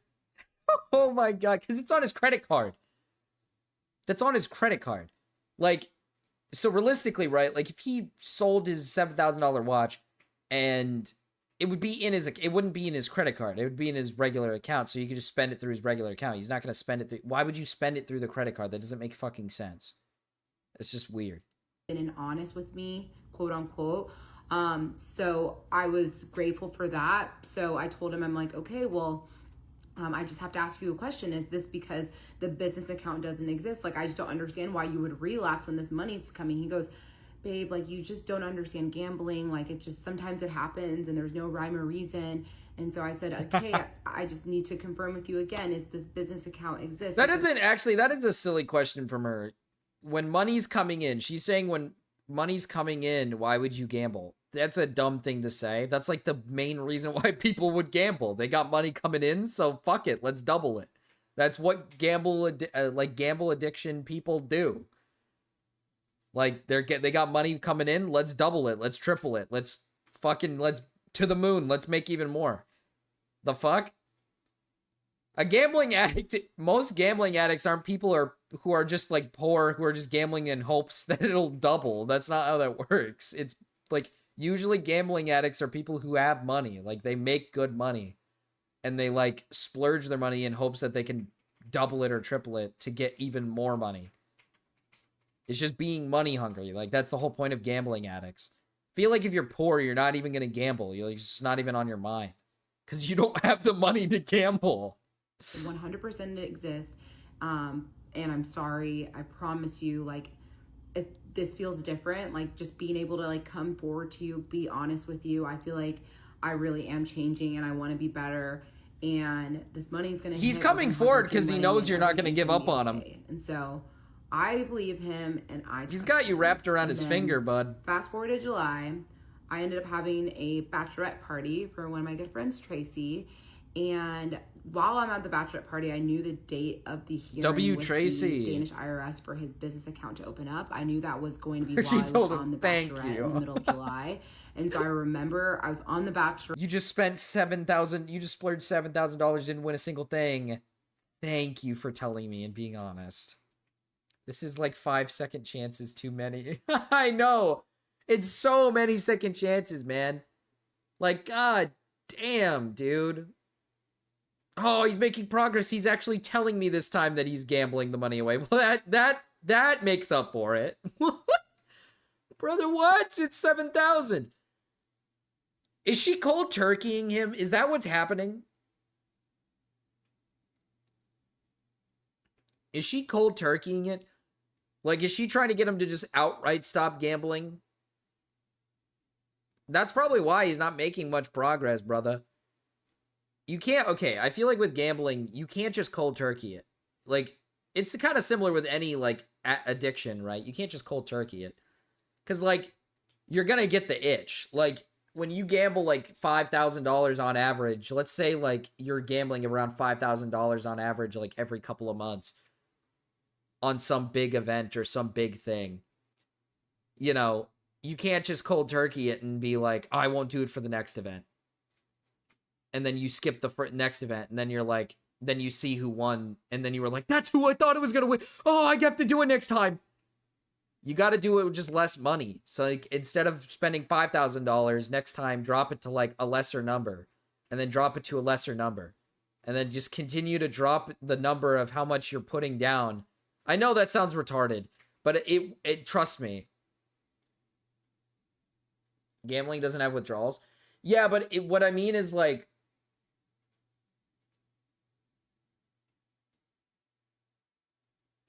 I feel like not when I say there's like when I say withdrawals, I mean more like you're not having withdrawals like physical, but like when a person stops betting like completely on, like, let's say sports or just in general going to the casino, sports in general, because he's sports betting. Like sports betting in general is like that. Going to a casino is different than betting on a team to win a game, right? Like, let's say you put $5,000 on a team to win and you lose it. And then next time you're like, I'm not going to put money down on this team. I'm going to choose not to do this. And then let's say a team wins and you were like, oh, I could have won so much. Oh, I could have won so much money. You're going to, like, tell yourself that you have to do it again because you missed out the last time and you would have won so much. Like, that's what's going to happen. I feel like the best way is to just try to teach yourself how to go just betting not a fucking ridiculous amount of money, like $5,000. If you can get yourself down to, like, let's say $10, you put $10 on this team to win and you only lose $10, or you make a modest, like, 20 or 30 or $40, then not 40, sorry, like, let's say you win like $100 or something. Then at that point you're like, okay, now you're in this, like, modest range where you're not blowing $5,000. You're only blowing maybe $10, which is formidable, right? I feel like that's, like, maybe the best way. Because, like I said, I feel like when you cold turkey it on, like, sports betting, which is his problem, you're gonna see a team win that was the underdog or something, that was the plus, and you're gonna be like, I knew they were gonna win. I could have put money on that. This isn't weaning off opioids or something. I get that. I do get that, but I feel like there's that urge when you see, like, the plus winning. Like, when you see the plus winning and you didn't put money on that plus, there's that feeling in the back of your mind that's like, I could have put money on that plus. I felt like they were going to do it. And I should have went with my feelings. I should have went with my gut, and I could have put, like, this amount of money down. But if you get into the habit of, like, at least doing a small number, I feel like that at least limits, like, the blow at least a little bit. And then at some point you could just be like, I'm not winning that much. I don't really care if I'm betting this week or not.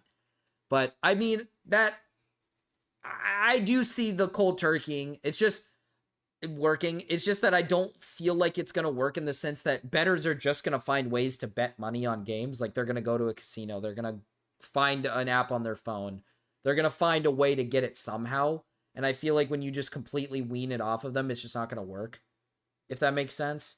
But I don't know.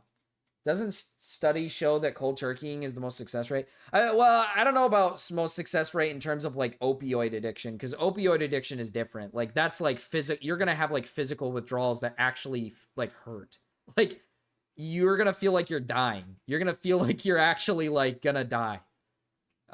In some cases. So doing cold turkeying is more, I feel like, okay, here's what I'll say. I feel like cold turkeying is the best way to do it in any circumstance. If there is a way to get you to just not have access to any sort of drug or opioid or just in general gambling, like if you find a way to lock it away from yourself completely, then cold turkeying is probably going to work the best because you're just not doing it anymore. Like eventually you're just not going to have the urge to do it anymore and you're just not going to do it. It's just going to stop happening. So I feel like that is the best way, but I feel like so long as you have a way to get it, cold turkeying just isn't going to work. Because once you hit that feeling of like withdrawal from a drug, or like that feeling from like not betting in a while, like that feeling of like, oh, I know this team's going to make it, or last time they did it, I know they can do it this time, or something, or whatever it is.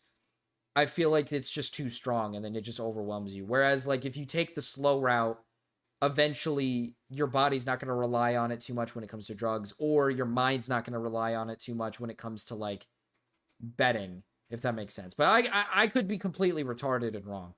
And I woke up early on the second day I was there because I knew that was the day of the hearing, and I get a text from him and he says, call me when you can. And we will pick up the rest in part 20. And tomorrow is the grand finale. And grand finale? There's 5 more parts after that. What are you talking about? Party for one of my good friends, Tracy. I didn't hear what she said, actually. While I'm at the bachelorette party, I knew the date of the hearing with the Danish IRS for his business account to open up. I knew that was going to be while I was on the bachelorette in the middle of July. And so I remember I was on the bachelorette. This was while she's on the bachelorette? On the second day I was there. Wait. You're married and you're on the bachelorette? Wait, hold on.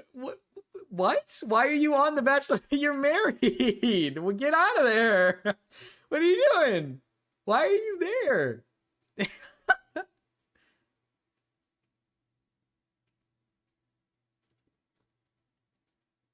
Maybe if there's a harmless diversion. Maybe, how about this? Maybe like harmless diversion. Maybe like, how do I put this? Maybe like if you, let's say you're with a partner, you can find like in-house reasons to bet. Like, let's say like instead of going on apps, let's say like, for example, let's say I have the addiction and my wife doesn't. Let's say she says like, why don't we bet with each other? Because my money's her money, whatever. So maybe it's just like, I bet you this team will win. I'll bet you this team will win. And we'll put down, and she dictates how much we put down. She'll dictate like how much. And then maybe make that the habit. Obviously, we're not losing anything because it's just going back to us at the end of the day because it's our money. It doesn't matter who's getting it. She still never told us if she paid for that girl's party that she threw, just saying. True. She said she threw the bachelor party. I don't know if she paid for it, though. It might have been somebody else. Like non-alcoholic beer to drinking. It could work, but it's probably best to just find a hobby. Yeah. I mean, non-alcoholic beer, I think, isn't that a thing already? Isn't like non-alcoholic or like technically like nicotine is a thing, even though you get addicted to that shit anyways. The hearing, and I get a text from him and he says, call me when you can. And we will pick up the rest in part 20. And tomorrow is the grand finale, and I hope y'all are ready because it's about to get... Oh, she means grand finale as in like insane. Her last 5 parts. The Danish Deception, part 20. So after today, all the parts will be fully completed, and I need y'all to just bear with me. This was a very traumatic and emotional experience for everyone that was involved, and so you're gonna see tears, and I'm gonna try to keep my composure as much as possible. So I'm on this bachelorette trip in the Bahamas, and the second day I'm there, I know that's the date of the hearing. Bachelorette trip. These are friends she made on the Bachelorette. This isn't like... Okay, these are just like the friends she made on the Bachelorette. She's not actually on the Bachelorette. I hope. That just blew the whole door wide open. They're just casting randos who like are married. I have more reason to believe it's fucking fake. With the Danish IRS about the business account. And there are 26 parts. There might be a 26. I'm very nervous. Like, obviously, I had money in my bank account, but this business account was supposed to be what was going to go towards crypto and paying for the wedding. And so I just wanted everything to happen the way it was supposed to happen. So I wake up that morning. He tells me, call me when you can. 25 parts plus the I intro. pick up the phone. Okay, I call him. I step outside. And he actually has good news. And the good news is that the business account doesn't have 200,000. It actually has 300,000. Whoa, and we have he hadn't money. been able to log into it for 18 months. And so he was very surprised that the account actually had more money than he thought. So I was so over the moon excited. I told him, I said, thank you so much for, you know, making smart choices. Now and, give the money you know, to helping us crypto, build this the crypto foundation guy. for us to start our lives together in Dallas. And he had told me he was on the phone with the bank for like 45 minutes ironing out the plans. They closed down the business account and they were going to just transfer him the amount of money that was owed to him. And so obviously I don't take his word for shit at this point. So I asked him, I'm like, can you send me a screenshot of the phone call? Like, I want to see the phone record. And so he sends me a screenshot and it shows that he was on the phone for 45 minutes. I type in the number in the screenshot that he sent me, and I put it into ChatGPT, and it said it was linked to his bank in Denmark. So I was like, okay, this is real. Why would you spend 45 minutes on the phone with the bank if this wasn't real? This isn't going to So, go well. He has at more this money now. point, I'm We're like- about to be told that he splurged all 300,000 on fucking on a game. He's gonna come home and he's gonna be like, babe, I relapsed again. How much was it this time, honey? All of it. The house. Like, okay, finally there's And truth to it's something gone. he's saying, and I felt so much relief. So after the Bahamas, my ex sends a text to my parents, and I'm in the group chat too, and he's saying, hey, I'll be able to send you the money by the end of this month. Can you please send me your banking information? And my mom says, of course, here it is, gives her bank information. Now we're at the end of July, and I asked him, hey, has the money hit? ChatGPT if my husband was lying and it said it was good. Yeah, that was already... I should have recognized that from the start. To be fair, she's looking up like the phone number. I don't know why she's asking ChatGPT for the phone number and not just looking it up on fucking Google, but you know, what do I know? Maybe I'm just stupid. Money hit, still hadn't hit.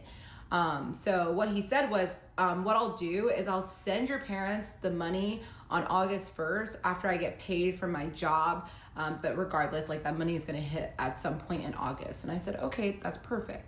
So beginning of August comes around and he tells me, hey, I just sent the money to your mom. And I said, okay, perfect. Can you please show me the screenshot? And he said, yes. And he showed me the screenshot and it said that the payment was scheduled for August 9th. So August 7th and 8th comes around. I tell my mom, hey, you're going to receive the money by August 9th. And she said, okay, sounds good. So August 9th comes around and I ask her, hey, have you received it? And she said, no, I still have not received it. And so I was like, okay, that's weird. A couple of days go by and I'm like, have you received it yet? She said, I still have not received it. So now it's like August 12th and I'm on FaceTime with my mom just chit-chatting. And then I ask her, I go, hey, have you received the transfer from my ex? And she goes, no, I still haven't received it. And I'm on the couch with my ex and I look at him, I go, that's so weird. My mom still hasn't received the transfer. And he goes, that is weird. I go, can you pull up the screenshot again? He shows me the screenshot again. And it says that the payment is now scheduled for August 14th. And I'm a little confused because why is it scheduled for August 14th now? It was August 9th before and that doesn't make sense. So I asked him, I'm like, that's weird. He goes, that is weird. I don't know what's going on. And so regardless, at this point, it was like August 12th. So I was like, okay, we'll just wait and make sure she gets it by August 14th. So August 14th comes around. I call my mom, hey, did you receive the transfer? She still hasn't received the transfer. What is he cooking up? What is he cooking up? What is going on? This is so weird and bizarre. But I'm not super concerned at this point. I just think that there's something weird going on. So August 15th comes around and he tells me that he doesn't know what's going on, but what he's going to do is cancel the transaction and then send the 10K to me. And then I will then send the 10K to my mom. And I said, okay, perfect. That sounds good. So that Saturday, I went wedding dress shopping and my very best friend, Rebecca, was in town visiting and she was with her 3.5-year-old daughter, who's the sweetest. I've known her since she was little newborn baby. She's so sweet. And this is the first time that my best friend Rebecca is coming to visit me in Dallas with her daughter. And so I was just so excited for them to be here and go wedding dress shopping with them. So we go wedding dress shopping on a Saturday, and my ex had told me that his mom wanted to pay for the wedding. The screenshot changed. And he only just found out his fucking phone is haunted. What I love is that she has no concern for that.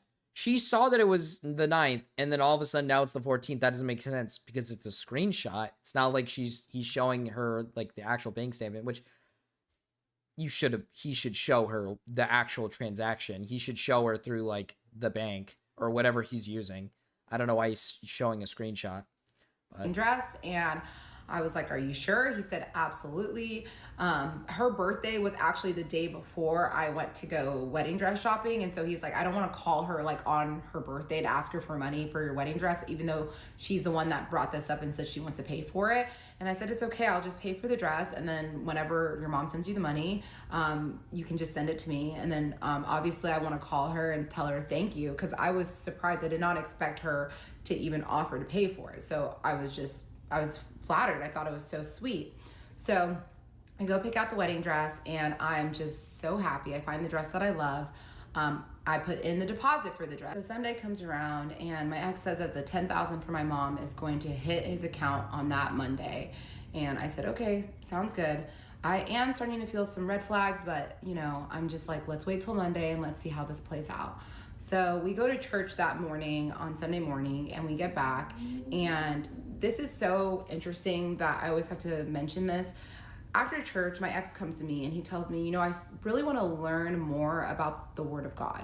And I'm a Christian, and I've always been a Christian. Oh, yeah. And he always told me, listen, like, despite my beliefs, I always will support you and your faith, and our kids will be brought up as Christians. We'll go to church. I'll always go to church with you.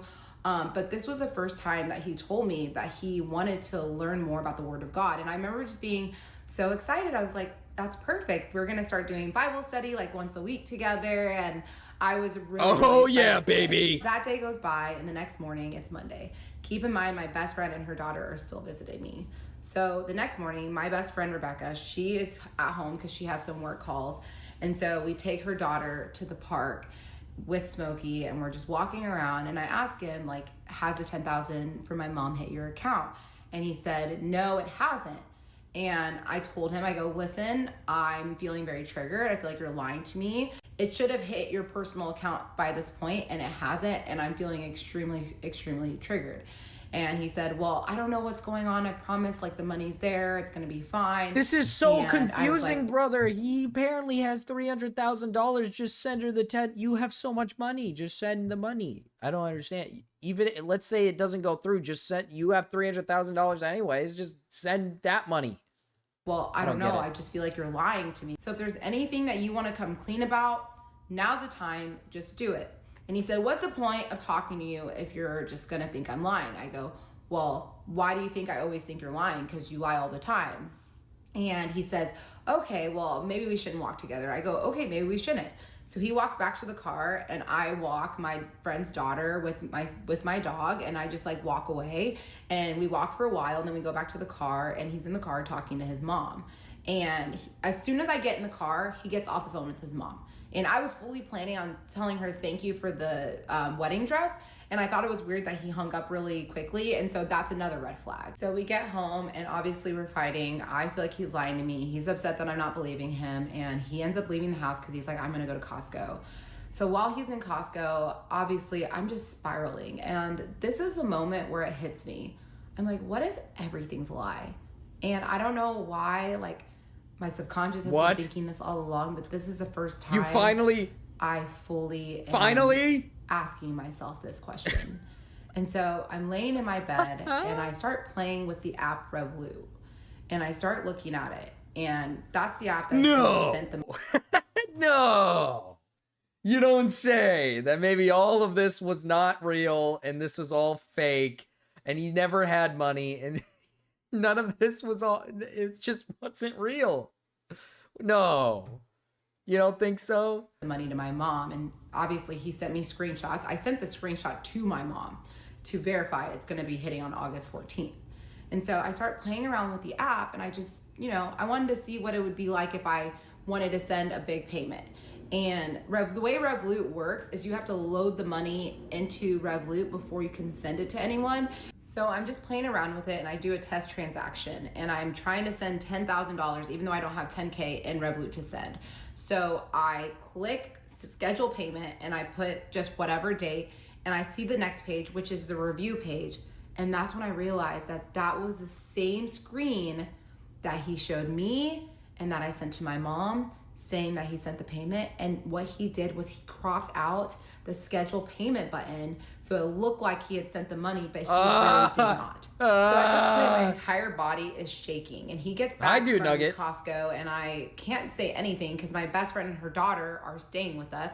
So I'm trying to keep it chill, and keep in mind this friend does not know anything that's going on. So after we unload, so he's taking screenshots of him putting like a number on the screen and then now actually sending it. He's just canceling it out. So he's showing a thing that says like this amount of money scheduled for this day, and then once he takes the screenshot, he just immediately cancels it. Okay. The groceries, he's like, I'm gonna go upstairs and change and get ready for the gym. So I follow him upstairs and I ask him, I said, I'm gonna ask you one question. Did you send that money to my mom? And he said, of course I did. I go, I'm gonna ask you again. Did you send that money to my mom? And he said, yes. And I pull up the screenshot that he sent me, and then I go back to Revolut and I show him the exact same screenshot where he cropped the schedule payment button on the review page. And he said, our screens are different because I'm using a version from Denmark and you're using a version from the US. I go, you're using your US phone. So at this point, his lies are just getting bad. I'm like, you're lying about everything. Oh yeah. I go, let's have a chat and let's let all of this come to light and be done with it. And he said, I don't have time for this. And I don't want to listen to this. And then he storms out of the house. And I will continue on in part 21. The Danish deception. We're gonna find out this. We're gonna find out this guy. It's like negative in the banks. He's got nothing. He has no money whatsoever. He's never had money to begin with. We're gonna find out he's got nothing. Things that transpired over the next couple of days happen over text. So I have my old phone. I'll be reading a lot of the messages because it's hard to really convey everything just based on memory. So I send him a screenshot of the test transaction that I did, and then the screenshot that he sent me for my mom. And I literally put them right next to each other. And I said, here's a side-by-side comparison for your reference. You've been caught red-handed, but if you want to keep lying, by all means, do your thing. And you can clearly see that you dragged it down to remove the schedule payment button. And then I had the test transaction with the schedule payment button circled. He says, I am telling you, Anyeka, I made the transfer to the account she gave me. I would have come clean right now if I had it. At this point, I think we should call off the weddings. We are not working as a team, and I don't want to keep fighting over this. Your mom will get her 10K as soon as I get it back. No, let me read this man is so cooked. Do we have any buyers in chat who want him? Any buyers? Fox, you want him? Do you want him, Fox? Do you want to take him on instead? Hey, she missed out on a beautiful hunk of a man. You could be the new wonderful the lovely what is it called? The lucky lady. You want him? Where's Mira at when you need her? Mira would say yes in a heartbeat. She'd fucking bend over backwards for a man like this. Maybe not. Maybe not. Maybe Mira would say no because she's into like Asian men. Mira might be responsible for once. Calling it off. I'm doing my best for everyone. Now it's time to focus on my own mental health. I will stay at a hotel for a few nights. This is all too much for me. Once I get the money, we can discuss if there's a future, but the weddings are off. So at that point, I'm just, what is happening? This is just, I'm so confused. Obviously, I had just bought my wedding dress and I was planning this wedding, but the weddings weren't even like on my mind. She caught him red-handed and now he's immediately canceling everything. Uh-oh. Yeah, he doesn't have any money. He has like zero money. He's got nothing. That he was struggling with something really, really big, and I wanted to know what it was. And the weddings, at this point I was like, let's cancel the weddings. I don't even care. I was more focused about his well-being and making sure he was going to be okay. What? So I do another test transaction. What do you mean he's lied to you? Like, this is the 20th time. This is like, I want to say like, unironically, like the 20 to 30th time he has lied to you about something very important. Why do you care about his well-being? Just end it. Fuck, woman, you're pissing me off. Why? Money into Revolut, and then I sent it to Fuck. myself. And so I said, FYI, this is what it looks like when you actually make a transfer in Revolut. And I did like a couple $100, just a small amount. And I said, the lies need to stop. Aren't you tired and exhausted? Do you think I want that for you? He goes, don't worry about me. I'll go to Denmark either tonight or tomorrow. I have enough miles to book it. Then we'll figure out the business account and you'll be made whole. After that, we can figure out the next steps. So to answer your question, yes, I'm tired, but I'm more than tired. I am done. So I sent him this message. You think you leaving is what I want? We don't need space. We need a relationship that's open and honest. You say you want to focus on your mental health. Keeping up with your lies and taking on the stress is destroying your mental health. You say you want to work as a team. How can we if you can't be honest with me? I'm here for the good, the bad, the ugly, but we can't work through any of this until you can give me the honest truth. So he gets back from the gym and he walks in the house. He walks past me. He walks past my best friend, goes up to the room. I follow him into the room and I go, hey, can we talk about this? He said, what is there to talk about? I told you I'm done. And I go, what does that mean? He says, I want a divorce.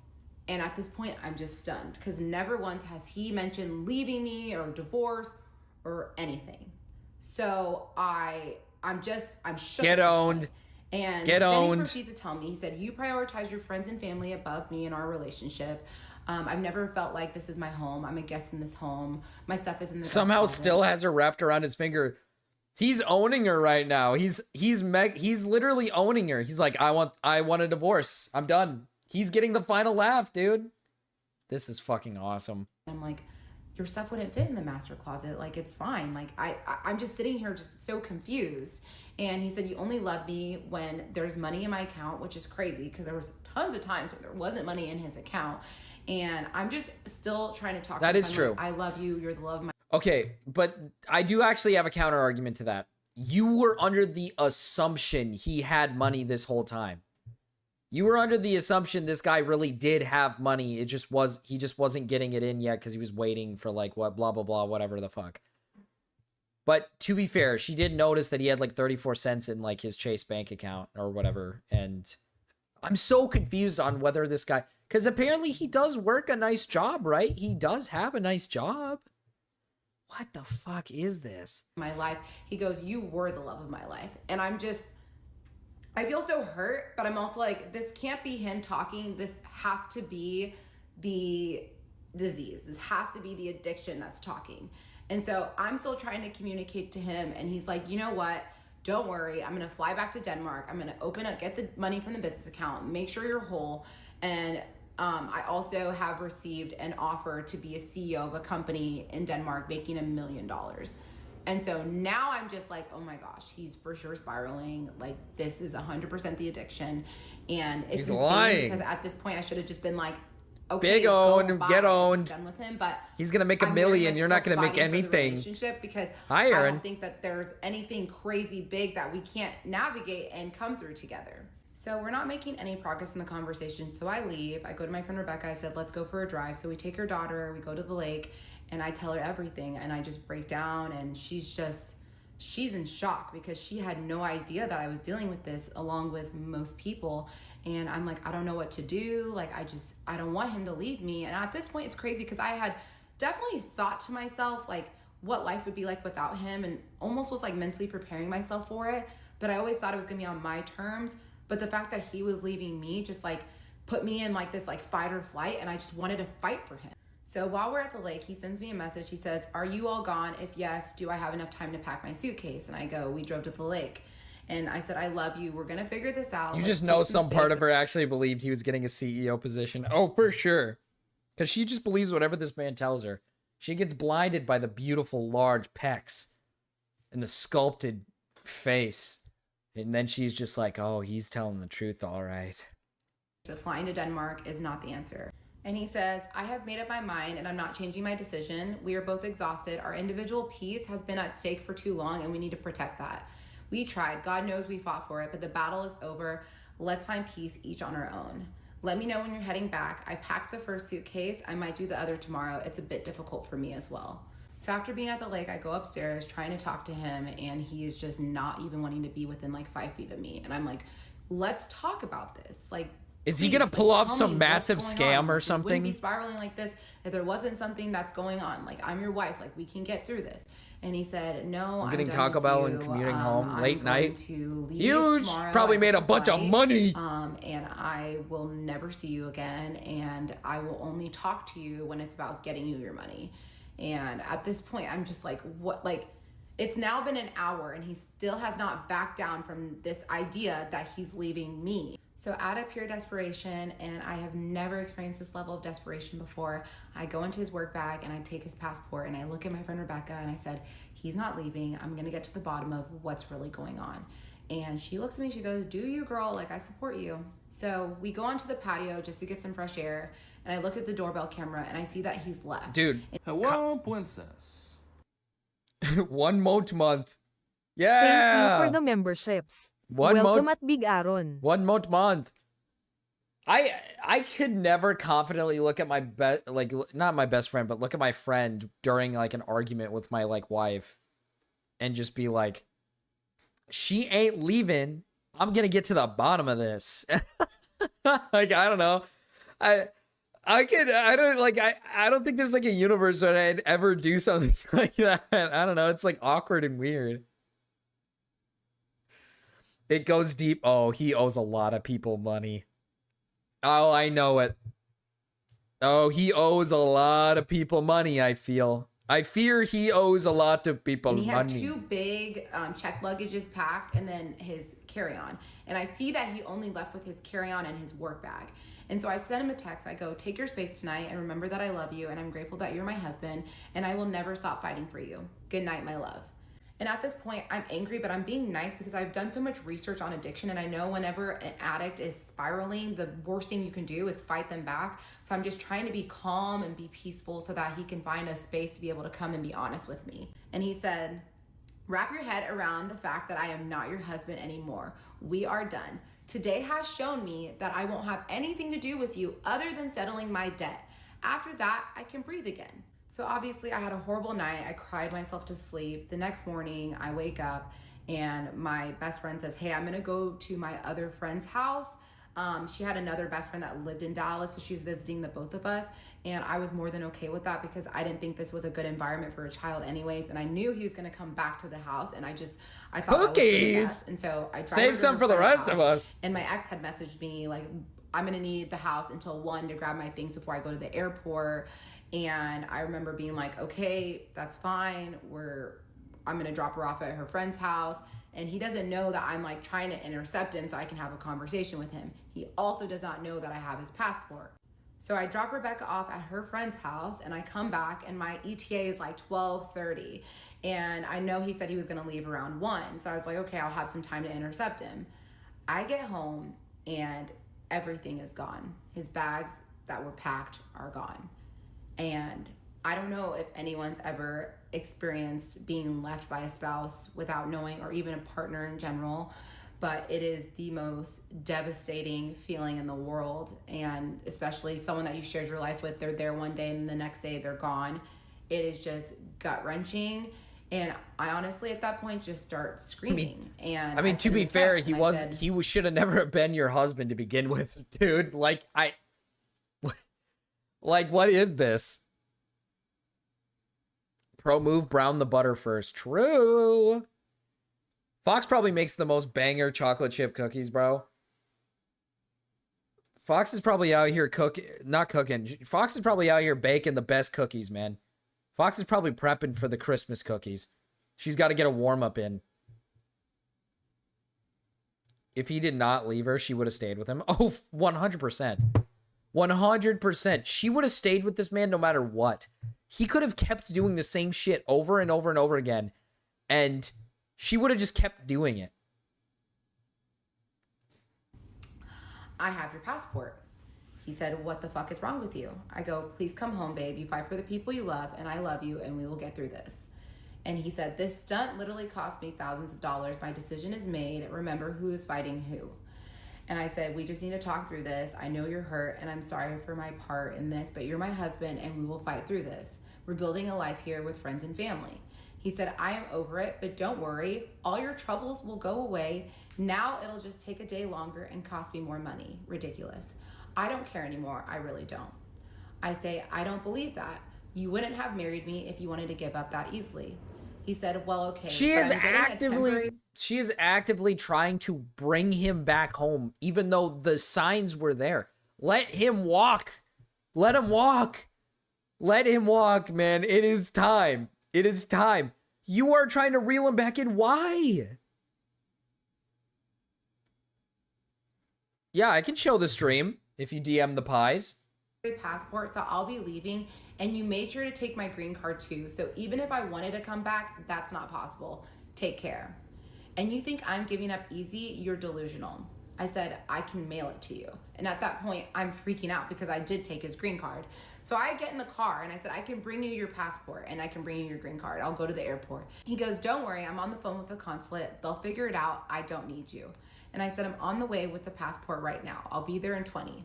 He said, I'm not going to see you. Jinky Johnny, thank you for pooping on me. Thank you for the poop. Very nice poop. You can't even trust him to show you a picture without it being lies. True. I said, okay, I'll turn around. But I also can leave the passport at the front desk so you don't have to see me. He goes, don't worry. Oh my God. Dude, those things look so good. What the fuck? Dude, I was right. Fox is bacon, bro. Look at how Fox has got so many bananas. That's a lot of potassium. Jeez.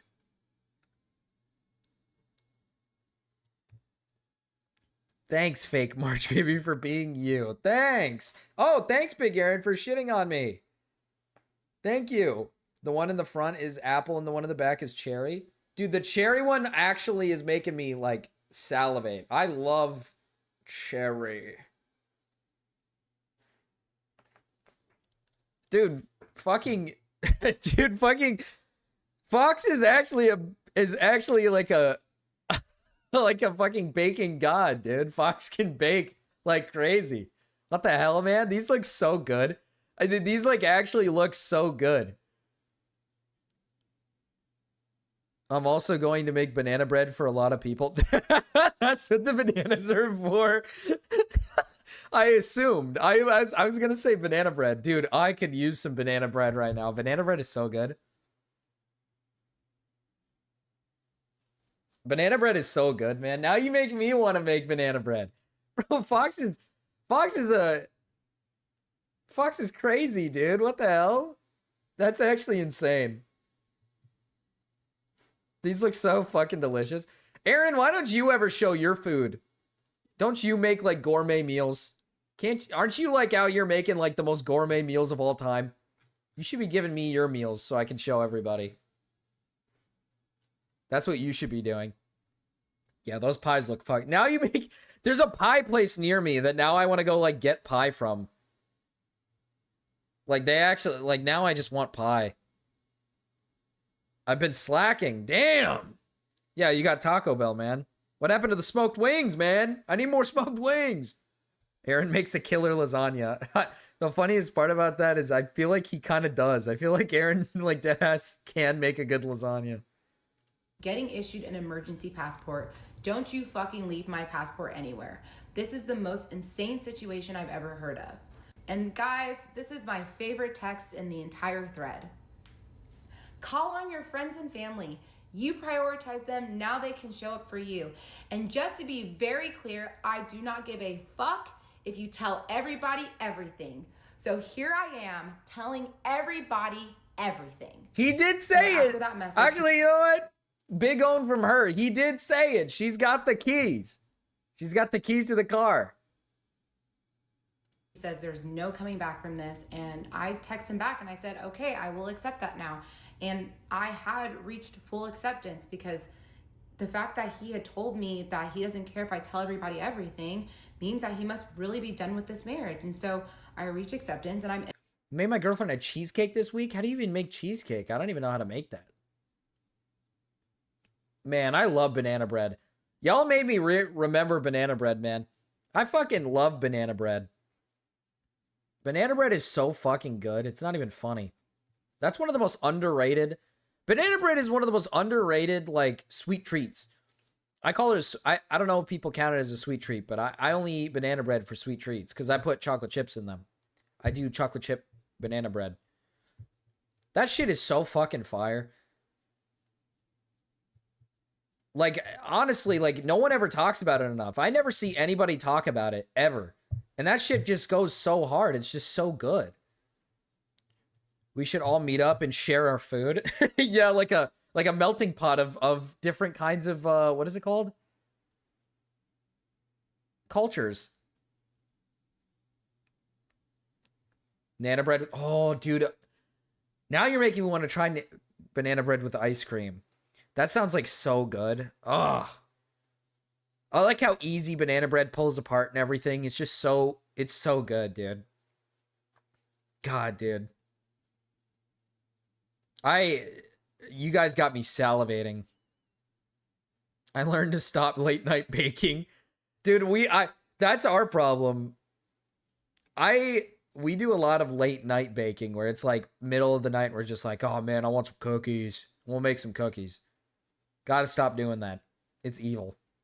In my car, and I remember I sent a text Hi, Ryan. to my sisters, and I said, my ex just left me, and I also called my best friend NECA, and I told her, I said, he just left me, and I stay on the phone with her until I get home, and I get home, and I just plant on the couch, and I'm just hysterically crying, and just completely wrecked, completely heartbroken, like, the man that I love has just left me, and I'm never gonna see him again. And so, obviously, it took some time for my sisters to read my I'm not even text, gonna and lie, dude. Cereal at like 1 a.m. hits kind of different sometimes. You're ever in those like moments? See, back when I was like gaming constantly, when I was a child, when I was a teenager, I was like, I'd be gaming because I used to grind video games a lot to the point where like I'd stay up all night till morning. And I would just like, I'd always get like a bowl of like, I used to get Captain Crunch, but I did it without the berries. I did it without the berries. Sometimes the berries like fucked you up. Like, I don't know why, but sometimes the crunch of the berries would like jam into my gums and they'd fuck me up and they'd hurt.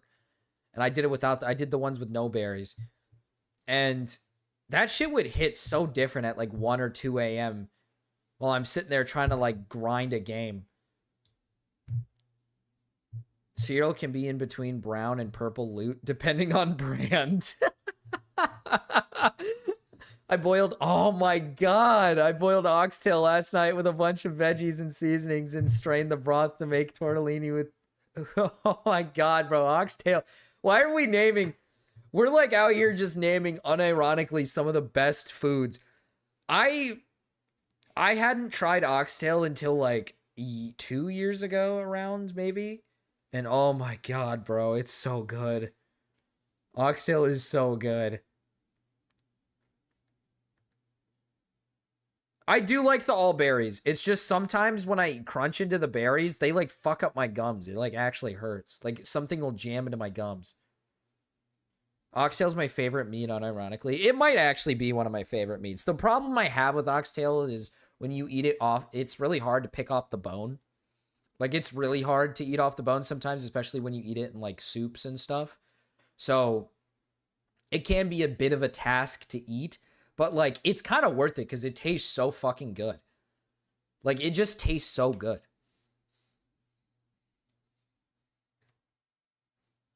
You ever had Jamaican oxtail? I've never had Jamaican oxtail. The only oxtail I've ever had is in Filipino dishes. It's a tough meat. Gotta prepare it properly. It's hard to get off the bone, but I mean, overall, like, it's worth the fight. It's kind of worth the fight. Like, it's just so tasty. Cow tongue tacos were my family's thing growing up. I've never tried cow tongue before. You're making me intrigued. You guys have brought that up before. You just gotta braise the shit out of oxtail. Yeah, we usually have it in kare kare. And it's so fucking good. It's so good in kare kare. It's so good. Oh my god. Now I kind of like, now I have a set meal that I kind of want now tomorrow. Now I have like a set. Now I want something. Now I know what I'm going to want tomorrow. Oh my God, dude. This fucking blows. They both came over and I realized like now's the time to come clean and tell everybody what's really been going on in our lives. And so my sisters are sitting down next to me and my best friend Nneka is also on the couch, and I look at them and I tell them everything about the gambling, about the lies, about the money. And my little I boil it for at least an hour with carrots, celery, tomatoes, garlic, and bouillon cubes. Oh my God, man. Oh, Filipino food is either heaps fatty or sweet. True. True. Oxtail and cereal at 4 in the morning? No, the cereal I don't need. Rira needs to up her game. Kare kare seems amazing. Kare kare is not really a thing you should be eating on the average. Kare kare is like a treat. That's like a treat more than anything. It's like basically this like peanut butter soup thing. Very peanut buttery, which I love the taste of peanut butter. Peanut butter is awesome. But it's got like eggplant in it, and then the meat is dependent. You can do whatever kind of meat, but like most of the time we get it with oxtail in it because oxtail is fucking awesome. Oxtail is amazing. But it's got, I think it's got other stuff, but you're supposed to like mix it. You get like a lot, you know, Filipinos love rice. So you get like a heaping pile of rice. You dip the rice inside the kare kare, and then you eat the basically like, now it's kind of like peanut butter rice technically. What's with that gelatin drink Filipinos make? Drink. Gelatin. Are you talking about halo halo? No, it can't be halo halo. I love eggplant. I don't really care for eggplant that much. Actually, you know what? When I eat egg, it doesn't taste like anything. It just doesn't have a taste. It just doesn't really have that much of a taste. Thank you. Hello, Kirils. I'll find it. Because halo halo is like, it has like these what is it called, jelly. It has like jellies and different stuff inside of it, and it's got like, what is it again? Is it shaved ice or is it ice cream? No, it's ice cream on the top.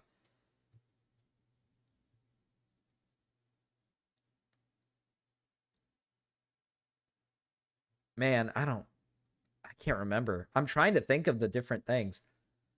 You gotta, dude, I realized how fucking bad Americans really do have, like how bad we are when it comes to desserts. When I found out that her like favorite dessert is like this corn thing. It's corn. A dessert is corn. I'm out here eating fucking cookies and ice cream. Out here just like eating all this. Oh, I know what this is. Oh, dude. I want this so bad. I had this before. It's so good. What is it called? Gulaman? I don't know how to say it correctly. It's so good.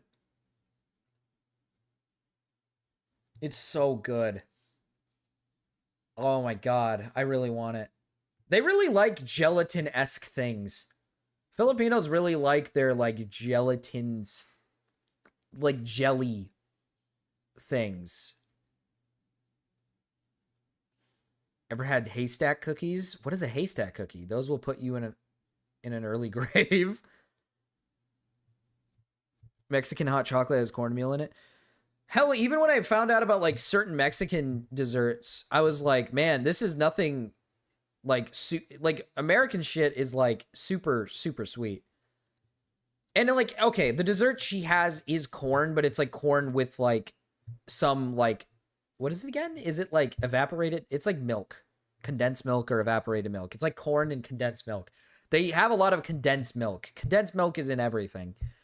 And I'm just like, I think about it and I'm literally like, God damn, like here we eat like fucking, you know, super sugary triple chocolate like desserts, you know what I mean? And they're out here eating corn. And I can't tell whether to feel bad or if I should feel bad for them or if I should feel bad for the fact that we're eating literal schlop for our desserts. Mexico is obsessed with Jell-O. Every party we have to have the Jell-O in the milk Jell-O. What is that one milk that I really... There's like a milk that Mexicans have. What the fuck is it called? It's like milk. It's like sugary though. It's like it's like super sweet. What the fuck is it called? Why did I forget what it's called? I've had Mexican hot chocolate before. It's pretty decent.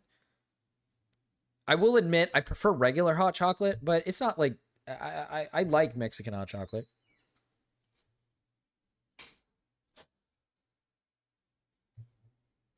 Horchata. Yeah, I love that shit. Yeah, I do. Isn't it just sweet milk? It's rice milk with sweetener. Yeah. I do like it. What are you talking about? You've had it before and you're like, I don't fuck with that. That's not even true. She's just lying. She's just lying. That, what? I literally... Okay, now she's just lying. I'm not. Little sister, I specifically remember I was in Spanish class in high school and my teacher brought horchata and I kept getting like I kept going back for seconds and thirds and she didn't let me because I had to share with everybody else. And I was like, yeah, but I like it though. Sweetened condensed milk is fucking delicious, but dangerous. Get fat and diabetic. True. That is true. looks up at me and she says, well, he actually took $3,000 from me. And we will continue on in part 22. The Danish Deception, part 22. So my little sister looks at me and she says, he took $3K from me. And I am just silent for like 5 seconds. And I want you all to picture a horror movie in your mind and picture the screams in that horror movie. I can guarantee you the screams that were heard from me were 10 times worse. Yeah, that's. I don't think so. Heartbreaking moment. I'm not gonna be honest. I don't think so. My little sister is like. There's some pretty big screams in horror movies. To know that he took advantage of her was just. It was so heartbreaking, and in that moment, I 100% fell out of love with him, and it was like the spell that was on me had been broken. I went from survival mode to clarity in a matter of seconds. He asked my little sister for money 2 times. The first time was back in May. It was for a birthday present for me, which is crazy because he did not get me a birthday present that year because I asked him not to because I wanted us to save money. He paid her back, and he actually paid her back with interest, but it took him like a month and a half to send it back to her. And then he asked her for money again in the beginning of August, saying that he was planning a surprise for me for our wedding in Nigeria. And again, he's having issues with the transfer between his Danish account and his personal account. And she sent him money, and that amount was not paid back to her. So I sent him a text and I said, you took $3K from my little sister. I hate you. No wonder why you left. You're a fucking coward. I don't know how in deep you are, but please know I will make it back from this. Fuck you. You were right. There's no coming back from this. You're a pathetic waste of space. And he responds, you're right, but don't worry. You'll get what's yours. You can start the filing process so we can be done with this. I said, glad we're finally on the same page. He said, me too. I'll need my passport back Thursday. Can we find a way to make that work? I said, absolutely, whenever you pay us back. And I said, you're the most disgusting human I've ever met. He said, that's a mature comment, but that deal works. What's the exact amount? She's having flashbacks. Mind you, she had only divorced this guy like 2 months prior. Yeah, I know. It's kind of weird because I thought this was a telling of like her divorce with the guy like a year or so ago. She's telling this thing fresh out of the oven. I mean, this thing just happened. It's just happened with the guy. She's just telling it how it is immediately afterwards. I owe you. And I said, love how you use the word mature as you flee this state, LMAO. I mean country. I mean continent. He goes, I'm not fleeing, Anyeka. I'm going to make sure you get what's yours. That's all I've been trying to do. You can believe that if you want to or not. Well, I'm just scream crying at this point, just being like, no. These TikTok stories are this generation's or afternoon soap opera. I'm not even gonna lie, you're not even wrong. I feel disappointed in myself because I used to make fun of my parents for watching soap operas. I used to make fun of my family for watching soap operas. I used to be like, who would watch this shit? It's boring. And now look at me. And now look at me. I'm fucking watching. I'm watching this. I'm engaging in this. I'm fucking deeply involved in trying to figure out this woman's like little situation with her husband in a 25-part series. Dude, what am I doing? What am I doing? Oh, no. And it takes me some time to like gather myself. And then I realize, I'm like, oh my gosh, she's not the only one. So the first person I call is one of my close friends, Chris, and him and his wife, Thea, they're pregnant with their first kid. Oh shit, wait a minute. I missed that part. He said, that's a mature comment, but that deal works. What's the exact amount I owe you? And I said, love how you use the word mature as you flee this state, LMAO. I mean country. I mean continent. He goes, I'm not fleeing, Anyeka. I'm going to make sure you get what's yours. That's all I've been trying to do. You can believe that if you want to or not. Well, I'm just scream crying at this point, just being like, no. And it takes me some time to like gather myself. And then I realize, I'm like, oh my gosh, she's not the only one. So the first person I call is one of my close friends, Chris, and him and his wife, Thea, they're pregnant with their first kid and they're buying their first house. Obviously, money's tight. And I called him and I said, did you give money to my ex? And Yes! He just scammed the shit out of all these people, all her friends, her family, and he just dipped. Once she literally found the one thing, and he knew, he was like, all right, it's time. I gotta get out of here. I made my money. I gotta get out. He fucking scammed the shit out of all these people, dude. It was a scam. Oh my god. How? Dude. he goes, yeah, I did. And then I just start scream crying on the phone. And then I tell him everything that's happening. And it was so heartbreaking because like I had to tell people these things and then I would be so emotional, so wrecked. And then I would gather myself and then I would realize that Scammers watching this right now. So after I called Chris, I called my friend Rob and asked him, did you loan money to my ex? And he said, yes, I did. Oh my god, man. And again, I'm scream crying. He borrowed money from Rob 2 times. The first time he said that he was buying an Aston Martin DB9 and he was trying to shuffle funds between his Danish account and his American account. It was taking a while.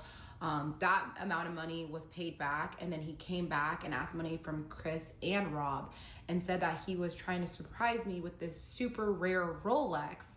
And he was trying to surprise me with it for the wedding, and the store just got it and he didn't think they were going to get it again before the wedding. And so that's how he got money from them the second time around. Then I messaged him, Chris and Rob too, what the fuck? And he said, you don't have to remind me, I am aware. That's why I need to go back and fix it. And then I text him in all caps, who else? And then he doesn't respond. Then I called one of my friends that I've known since high school, asked him, did you give my ex money? He said yes. Oh my He loaned me god. money as well. And then I made a Why call to are cousin. all of these people loaning him money? Oh my god. And this isn't like cheap. This isn't like low amounts of money. He's asking for like loans of money for a Rolex. That's expensive. Oh my god. Dude, we just found out everybody here is just retarded. It's not just her. We just found out the whole fucking community is just fucking stupid. What the fuck? He got away with scamming her and her friends and her family. And she never knew? She never knew? Bro. That's insane. Oh my God. I want to meet this dude. Dude, how the fuck did you let that happen? Who's lending money for a Rolex? I don't know, man. How fucking stupid do you have to be to lend money to somebody for a fucking Rolex? Oh my I asked God. him, I said, did you loan AX money? And he said yes. And we are the godparents to his son. And that one was like so heartbreaking because Holy fuck! this man trusted us to be godparents to his child, and you did this to him. And he's So like a second evil. brother to me, and it broke me completely to know that he could hurt people I loved like this. And I was in total shock at this point. I was so hurt. I was so angry, and I did not know what to do at that point. I should not be laughing at this, bro. I should not be laughing at this. He was their kid's godfather. Yeah, your godfather scammed us out of our money. Oh my God. Holy shit. She saved the turn for the literal final fucking part. Oh my God. You know, I was kind of watching this whole thing thinking like, man, everybody kept saying it gets worse, it gets worse. And I was just like, it seems to me like he's just a gambling addict loser who's just like, you know, wasting money away and not actually saving. I was like, it's not really that bad. I mean, it's bad because she's staying with him, but it doesn't seem that bad. And then we get to this.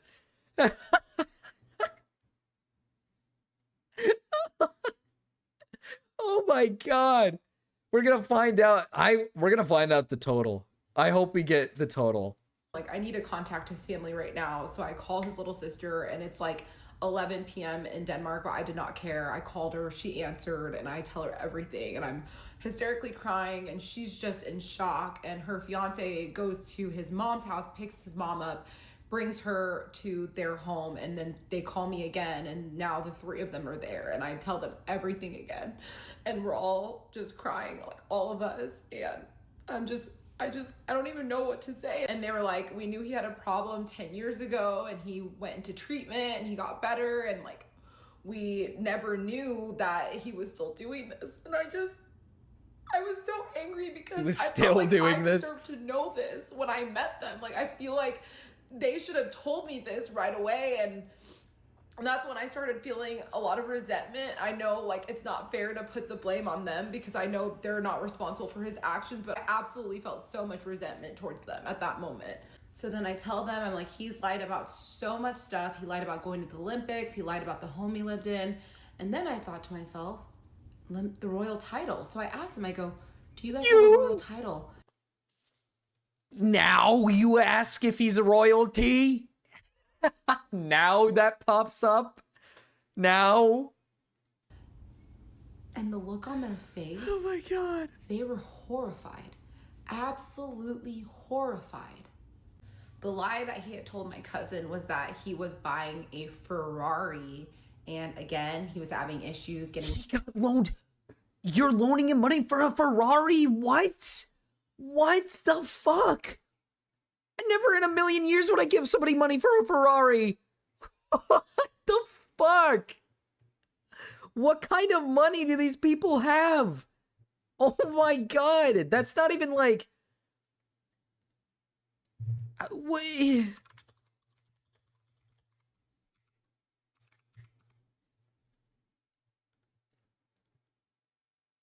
A Ferrari costs anywhere from around $250,000 for entry-level models. Brother, what? What the actual fuck? my God.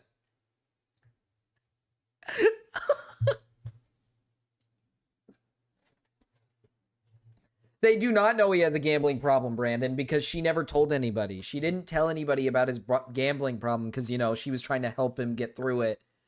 And he didn't, he's now that whole key part when she mentioned how he said specifically he doesn't want people to know that he's going through this because of like, what, embarrassment or something? Oh my God, bro. It was a ruse. He planned this shit up from the fucking beginning. He planned this shit out from the beginning, man. This was his plan all along. Oh my God. You've got to be on Ferrari's special little list to even be allowed to own one. By the way, really?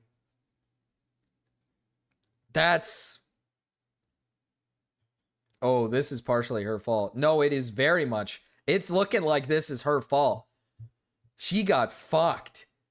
Because realistically, he scammed them out of money. He's not going to give it back.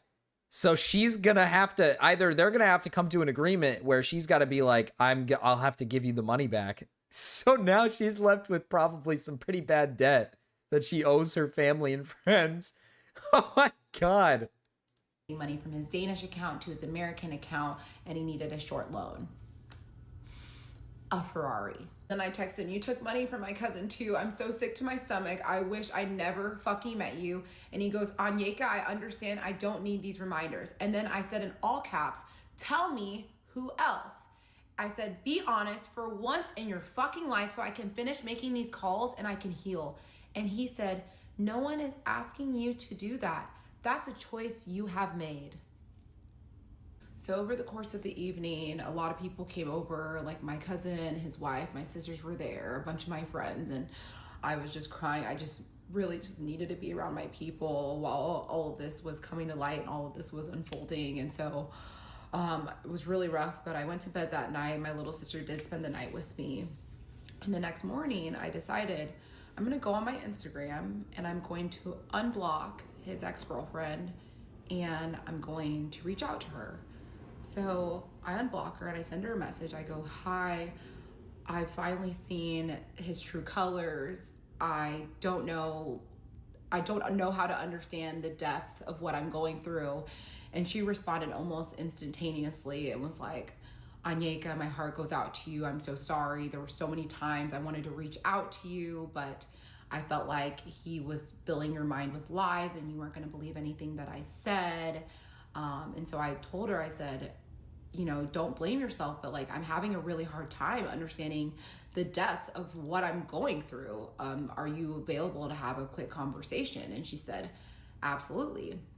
We can have a conversation. Oh, no. So at that point, I'm obviously experiencing so much darkness. I'm waiting for the ex to call me and I just need to find some light in my life. So I call my cousin's wife and I ask her, can I come over? Can I just spend some time with my godson? And she said, of course. So I go over to her house, I pick him up and I just hold him and I'm just like crying and I'm telling him he's 1 year old, so he doesn't understand what's going on, but I'm just saying I'm so sorry because like your godfather is an evil monster and I'm just now finding this out. And I just felt so bad for him that like one day he's gonna learn that this man was his godfather at one point.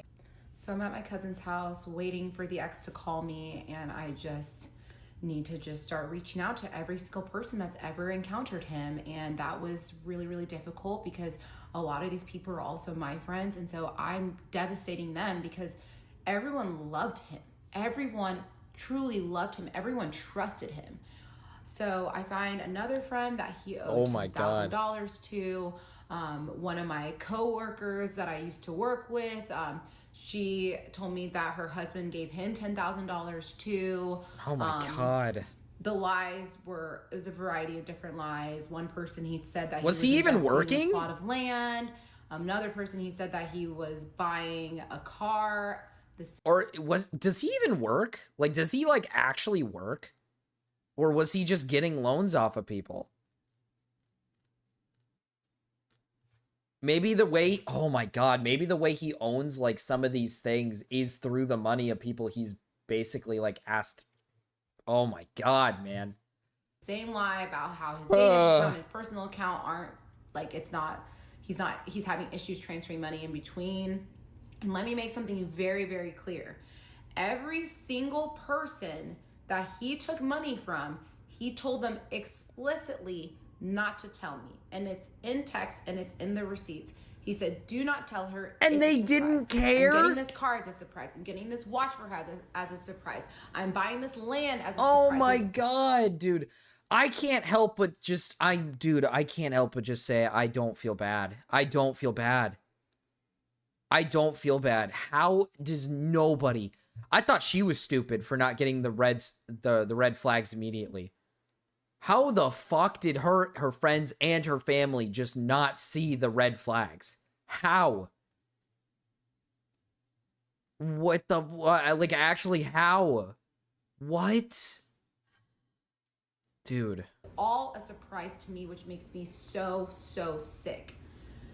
So I'm on my phone. Again, I'm still waiting for the ex to call me. And I look down and I have a text from his older sister. And she said, Anyeka, can you please call me?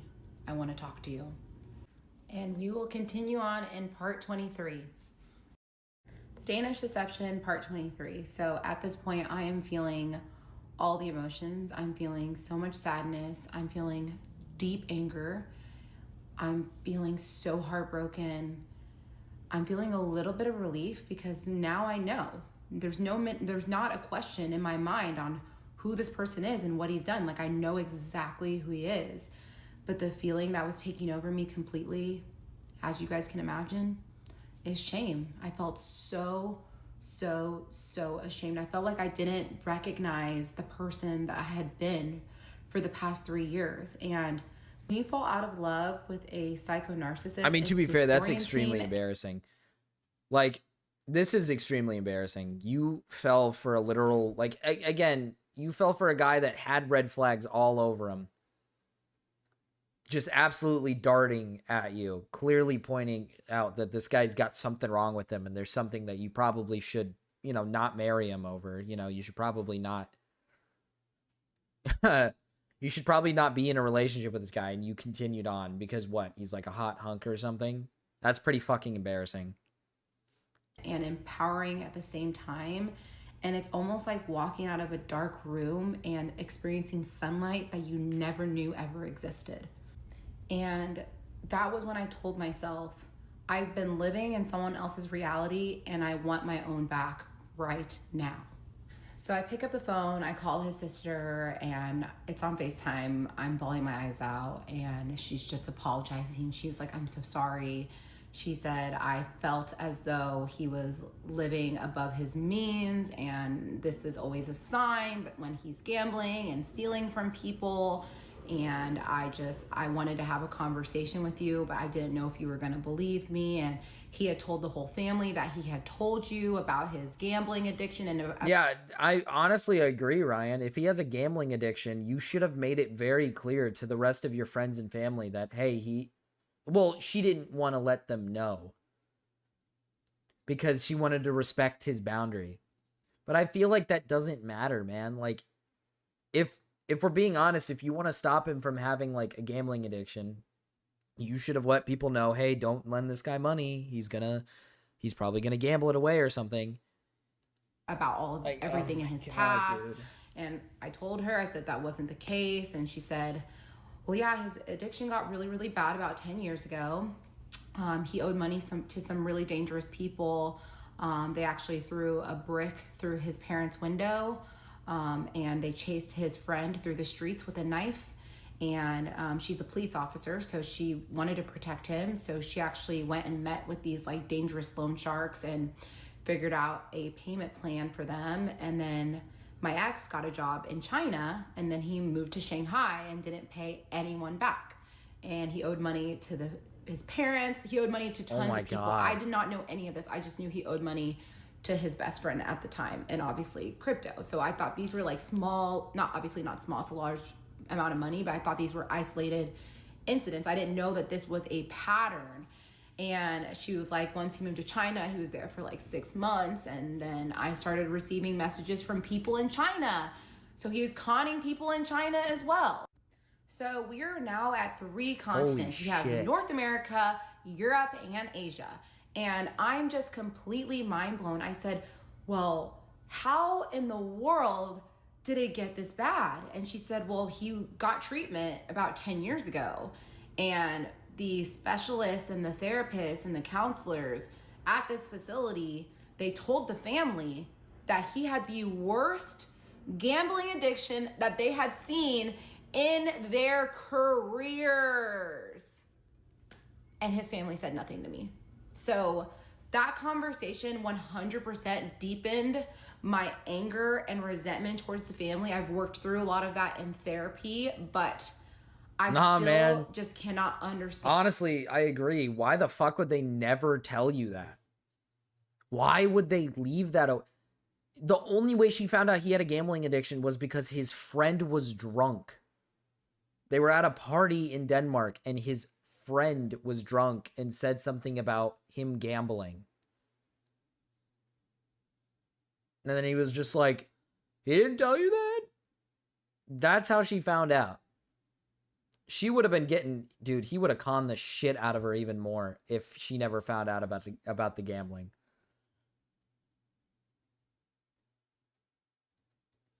Oh my goodness. And how this shit was not brought to me.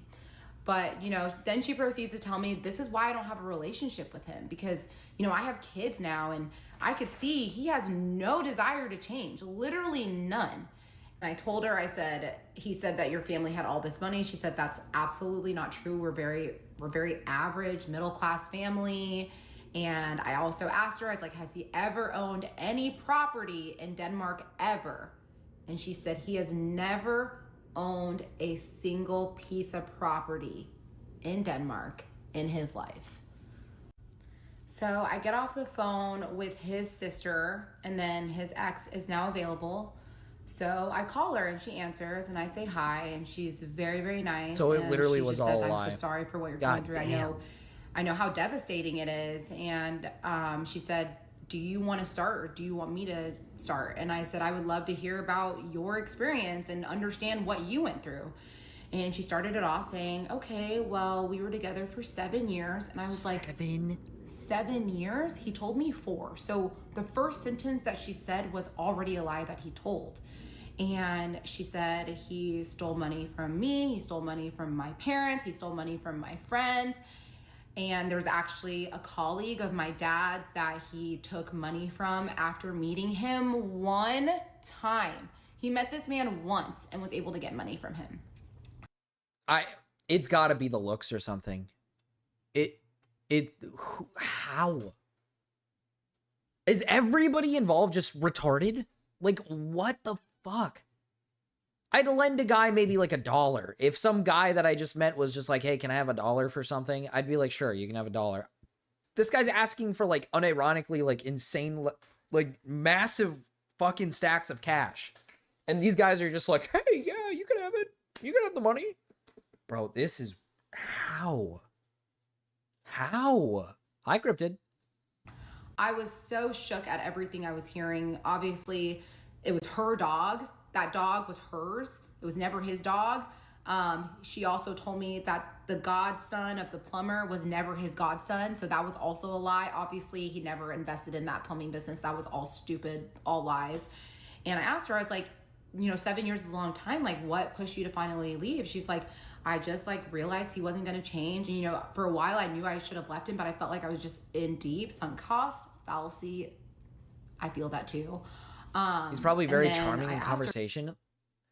Okay, let's put this into perspective. Even if he is a charming and kind guy, like in conversation, even if I met a guy who's super kind and nice and I liked his attitude and I liked him and I thought he was a nice guy, he looked good and everything, if he immediately after the first conversation said, hey, could you lend me like a couple $1,000? I'm not going to say yes to that. Like, I just like, you know what I mean? Like, what I don't know how anybody could fall for that. You could be the most nice, kind, charming person, and if you end it with just asking for some level of money, I feel like I'm just going to say no. Like, that's just, yeah, and then they say don't tell my partner about it either. it just, like, I don't get that. I don't know how you fall for that.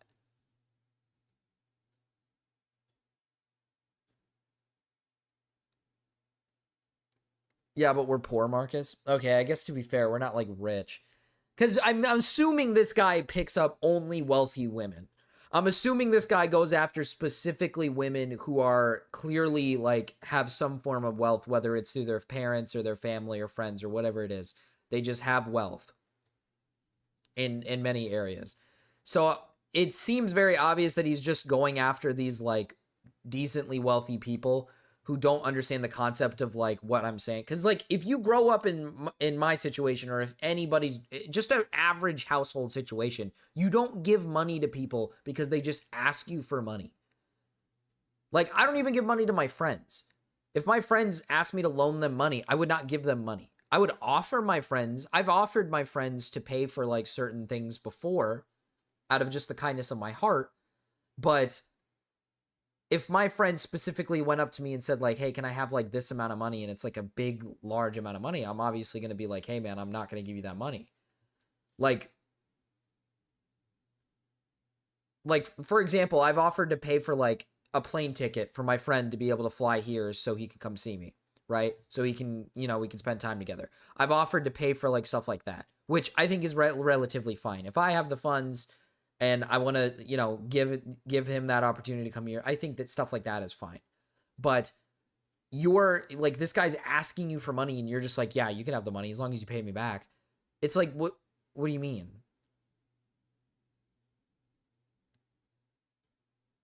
I don't loan people money I expect back. It's exactly, that's my kind of point. The only time I've ever like given people money is when I'm giving them money specifically knowing full well that it's going towards like, it's gonna, like I said, I'll pay for a plane ticket. I'm not giving them the money. It's going towards like a plane ticket. I know what it's getting used for. Or like in the past, like when I used to like buy food from like the vending machine at school or something, I had friends who would be like, I'd have like an extra $1 and I'd be like, you want something? And I'd buy them like a food or I'm not going to give somebody just straight up cash. I'm not going to give somebody money. Like that's just not going to happen. And you should never do that. Like if somebody says they need money for something, I'm going to be like, well, what do you need it for? And then I'll offer to help pay for that specific thing. But I'm not going to fucking give you money. I need about tree fitty. Oh, I mean, I can send you tree fitty. Can I please have 20 cents? It's like, when did you guys break This up? girl has a huge upper class religious social circle. Oh yeah. Oh yeah. She's fucking hella wealthy. They broke up on December 23rd of 2022. So Isn't do that... y'all remember Wait, didn't you guys meet in like... Remember that story about his dad being sick in the hospital and him getting in a fight with his sister and the back surgery and all the bullshit? It was all a lie. He was living with her. They broke up. Dude is throwing it back on the bomb. Never give people money. Never give PPL money. Okay, I guess to be fair, I said all that, but you guys do donate to me. I feel like, but I do think there is a definite difference between like donations and like, because a donation is like you're giving me money because of like entertainment value, or you're giving me money because there's like a reward. Not a reward, but like you're getting me to do something. For example, shaving my fucking hair off, which is still not back. Which is not back, by the way. A double life. So he was in a relationship with her while he was actively like seeking out like a like marriage with this girl.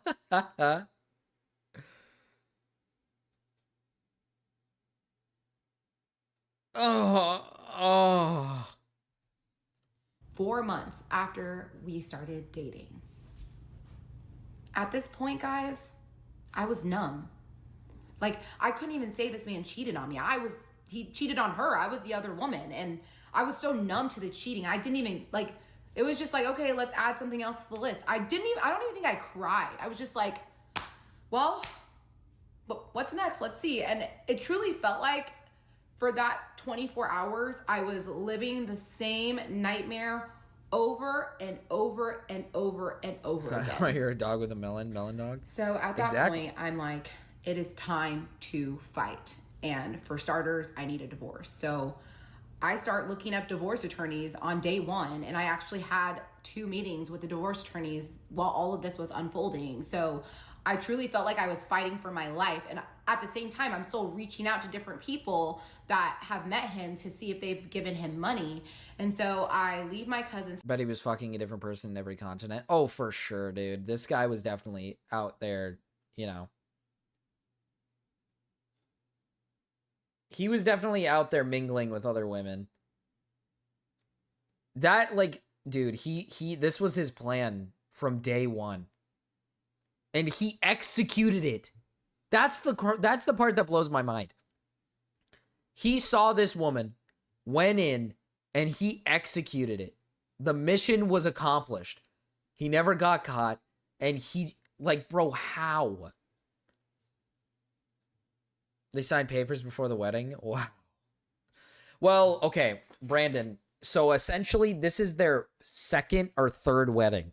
They already got married, but it wasn't like an official, like, actual ceremony wedding. They, like, actually got, like, officially married. And did, like, a small little one. Honestly, if you could pull this off, I mean, dude, I can't even lie. Like, I'm not even trying to be, like, a dick to her, but, like, bro, how? This is insane to me. Like, I just, like, dude, absolute Danish W. I said it when I first started watching this. I was like, you know what's sneakier than a Jew? A Danish. Like some Danish guy. Danish people are fucking sneaky. And holy fuck, man. How? I mean, this is just crazy.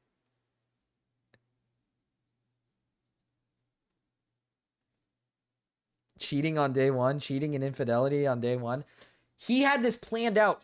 Keep in mind, he was dating the other girl when he met her. He was doing the mission with the other girl. He was doing the same mission. It was the same thing with the other girl. The other girl, he was doing the exact same thing. Getting money off of her friends and family. And then he while doing that, was like, this is too easy. Let me go pick up a second. He fucking went and grabbed another girl so he could prep the second one. He's getting ready for the second one. He was like, once this one's gone, I'm not going to get much money pulling in until I marry her. So let's do that first. Let's get her prepped and ready.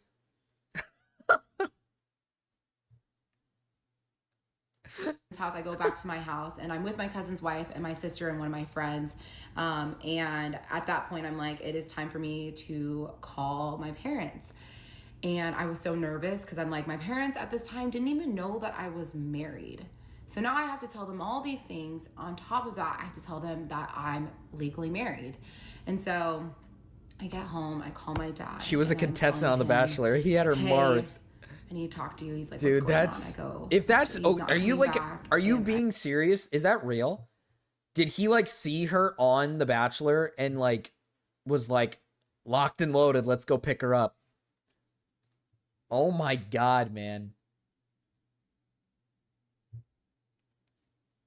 God, dude, this guy is fucking crazy. I proceed to tell him about the addiction, the money, everything. And then I asked my dad, I go, but please tell me he didn't take money from you. And my dad goes, don't worry about that right now.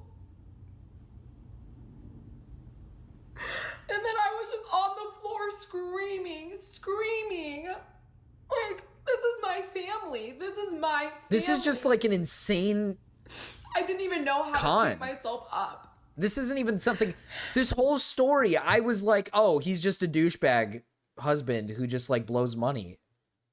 And I'm getting hit with the most craziest shit. He planned this.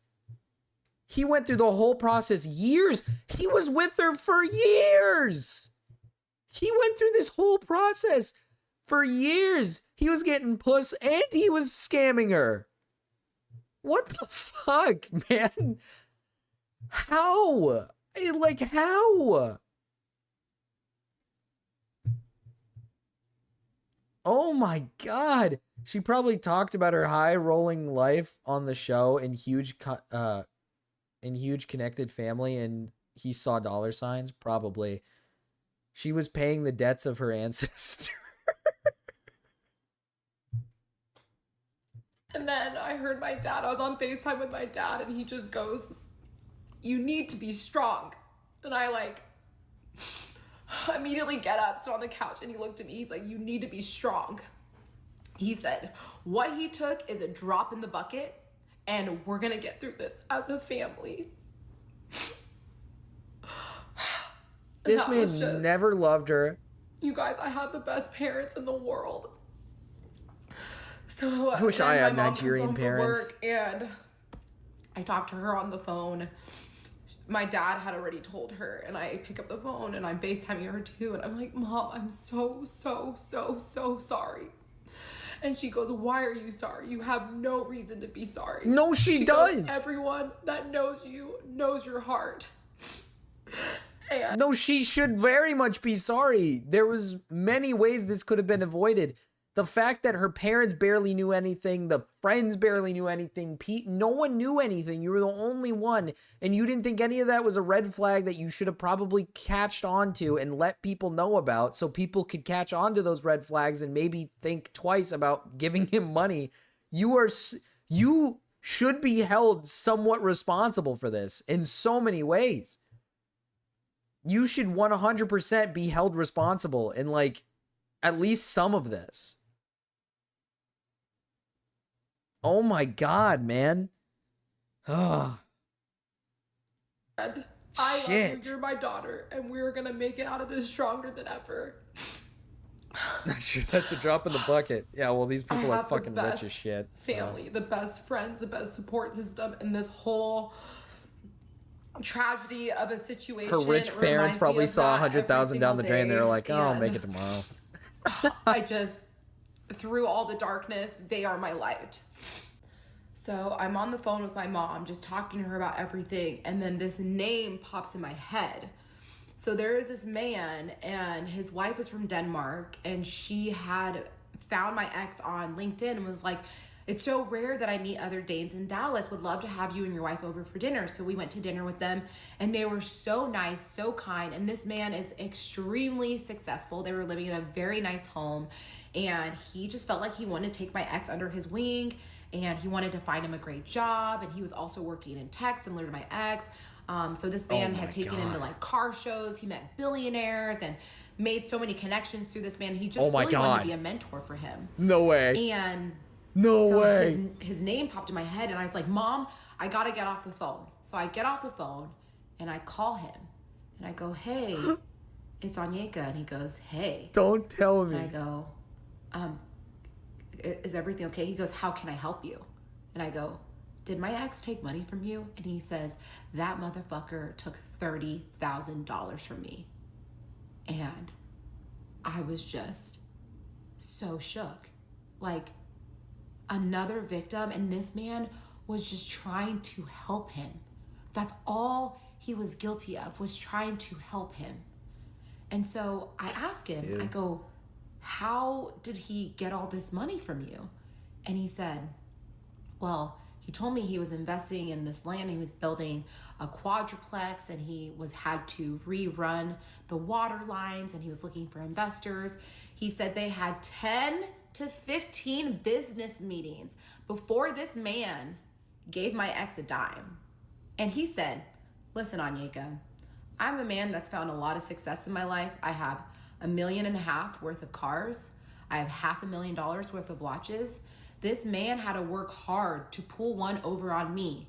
He said, "I have loaded guns in every single room in my house." I didn't know if this man was a part of a group. And I asked him, I go, "Why didn't you bring this up to me?" He goes, "Well, Anyeka, you're Nigerian. Like, that's a scamming capital of the world. I didn't know if you were in on it."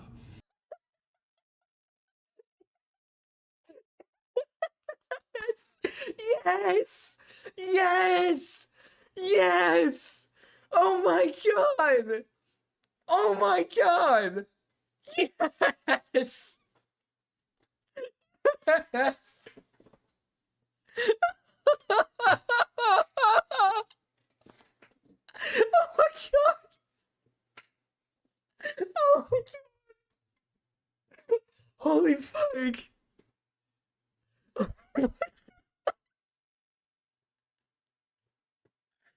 Holy shit. Oh my god. Dude. Oh my god. I can't. What the fuck?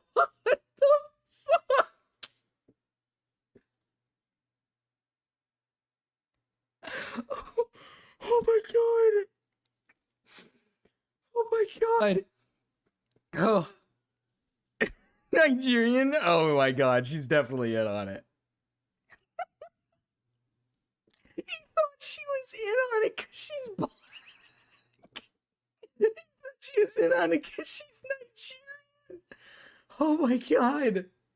He takes Nigerian Prince. What the fuck is that name called again? Nigerian Prince, like 3 something. 3 something.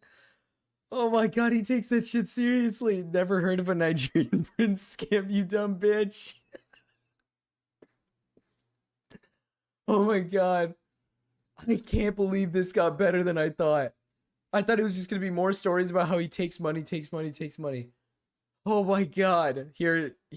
And that Captain was C. hard to pull one over on me. He said, I have loaded guns in every single room in my house. I didn't know if this man was a part of a group. And I asked him, I go, why didn't you bring this up to me? He goes, Oh my god. well, Anyeka, you're Nigerian. Like, that's a scamming capital of the world. I didn't know if you were in on it. And that's when the irony hit me. I'm Nigerian, and I'm a proud Nigerian. I tell people it's my biggest flex. But the country's not perfect. We have our strengths, we have our weaknesses. What? But one of our weaknesses is that there's a ton of scammers. Wait. Dude, she's actually just so fucking stupid. He just blatantly said something very racist, and you just had like a revelation moment. You were just like, oh my god, he's right. We are scammers. It gets better every second. He said something fucked up. What he said is not okay.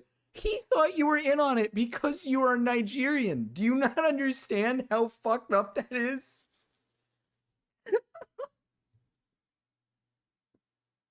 Like, come on, dude. She deserves every bit of this. What the fuck?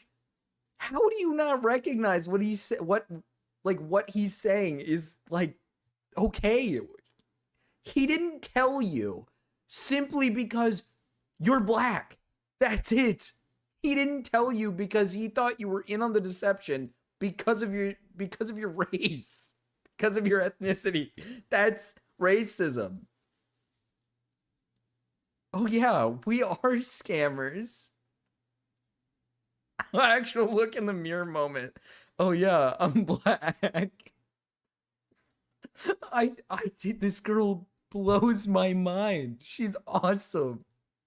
Versus Denmark, who's considered to be this prestigious, wealthy, happy country. So the fact that a Danish man pulled this over on a Nigerian or Nigerians collectively, it just blew my mind. And that's when he says, she's just like, man, we deserve it. She literally is just like, you know what? The irony, in that moment, the tears, they faded from her face, and she was like, you know what? He won. He did it. He got one up on the biggest ones of the world. I'm going to tell you something else that's probably going to blow your mind. And I said, what is it? And we will continue on in part 24. The Danish Deception, part 24. So I'm on the phone with his mentor friend, former friend, and he tells me, well, you want to know what else is going to blow your mind? And I said, sure, tell me. He goes, I actually filed a lawsuit against him. And I said, you did what? He said, I filed a lawsuit against him and I served him via courier. And I was like, wait, what? He had filed a lawsuit 3 months prior. And I was just sitting there like, wait, but you got served via courier. Like I was home, like, I don't know if I was home, but, and then I remembered a specific day where he walked to the door received a package, and I asked him, or like an envelope, I asked him, I'm like, what is that? He said it was the incorporation documents for his LLC, which he had just formed the day before. And so I was like, damn, that was fast. He said, oh, I expedited them. No, he was just getting served. On top of that, before the mentor friend would give him any money, he wanted to get some collateral. So my ex, what does he do? He gives him the Rolex watches as collateral, which turn out to be fake. Oh my God. So Oh. Yeah, the Rolexes are all fake. Oh my God, everything he does is fake. Everything. Holy shit, he's the sneakiest little Danish man I've ever seen in my life. And they're sneaky. They're like little trolls. They're like little trolls, dude. One of the greatest trolls ever. That's what they're known for, man. They're like little trolls, dude. He might be the greatest of all time. Holy shit, man. Her family definitely talks insane shit about this dumbass bitch. I know damn well she hung up the phone and her parents were probably looking at each other like, man, our daughter's a little retarded. him taking that $50,000 watch to the village, yeah, he quite literally did not have anything to lose. The absolute worst part was that this man had just lost his job 4 days prior to getting conned, and his wife is sick. Let that sink in for a little bit. So that conversation with the mentor, I feel like guy that was like a conversation millionaire. really Who cares? just shaped me and shaped my mindset. And it was right then when I realized that I need to fight back. So a lot of you are probably wondering, like, why are you putting this story out there? Aren't you embarrassed? Don't you feel shame? Well, yeah, but is it worth me being silent if he can go out and continue? To be fair, this story should be out there because this guy apparently is doing this to like multiple women. He's doing this to like in heaping amounts of people. So now that the story is out there and now that his face is out there, it's like people can recognize him from like simply like, hey, you're that guy from that story. So to be fair, I will admit, this is the one time where I genuinely think someone spilling like some personal story about themselves on the internet makes sense. Because this guy is an insane con artist. Like, actually insane. But, I mean, to be fair, he's now in apparently, according to Romeo, he's in Mexico partying up with, like, Latinas. So they probably know nothing about this. So he's going to get one on one of them pretty soon here. To find more and more victims?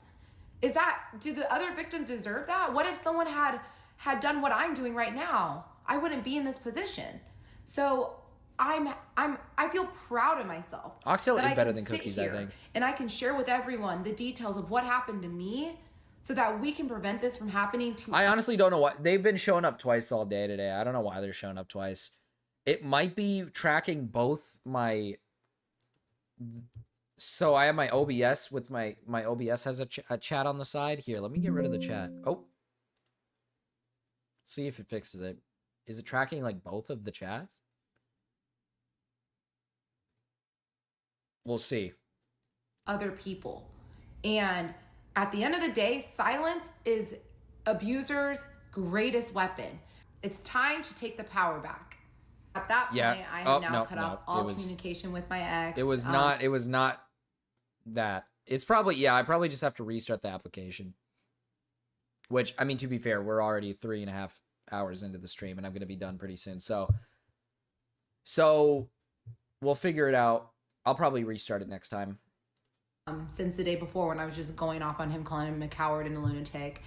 And he then proceeds to start sending me messages, begging for me back, telling me how much he loves me, telling me how we can work on our relationship and get back to what we were. And let me just tell you, I have never had my phone. He ran out of money. He ran out of money. He blew all the money on gambling. He was like, fuck, I'm low. I gotta go back to my to my sugar mama. Too late, buddy. It's time to go pick up a new chick. To this extent ever in my entire life. You guys want to take a gander? my god. What is he saying to her? Holy shit. Read it. And it was hilarious because you could tell that so many of his messages came from ChatGPT. And I could tell. Like, it was so easy to tell. And obviously, you guys don't need to see all the messages, but I will do you guys a solid and I will read you my favorite one. Nothing makes sense without you. We had so many plans ahead of us, some of which we can still get to do. Others we will miss. That's okay.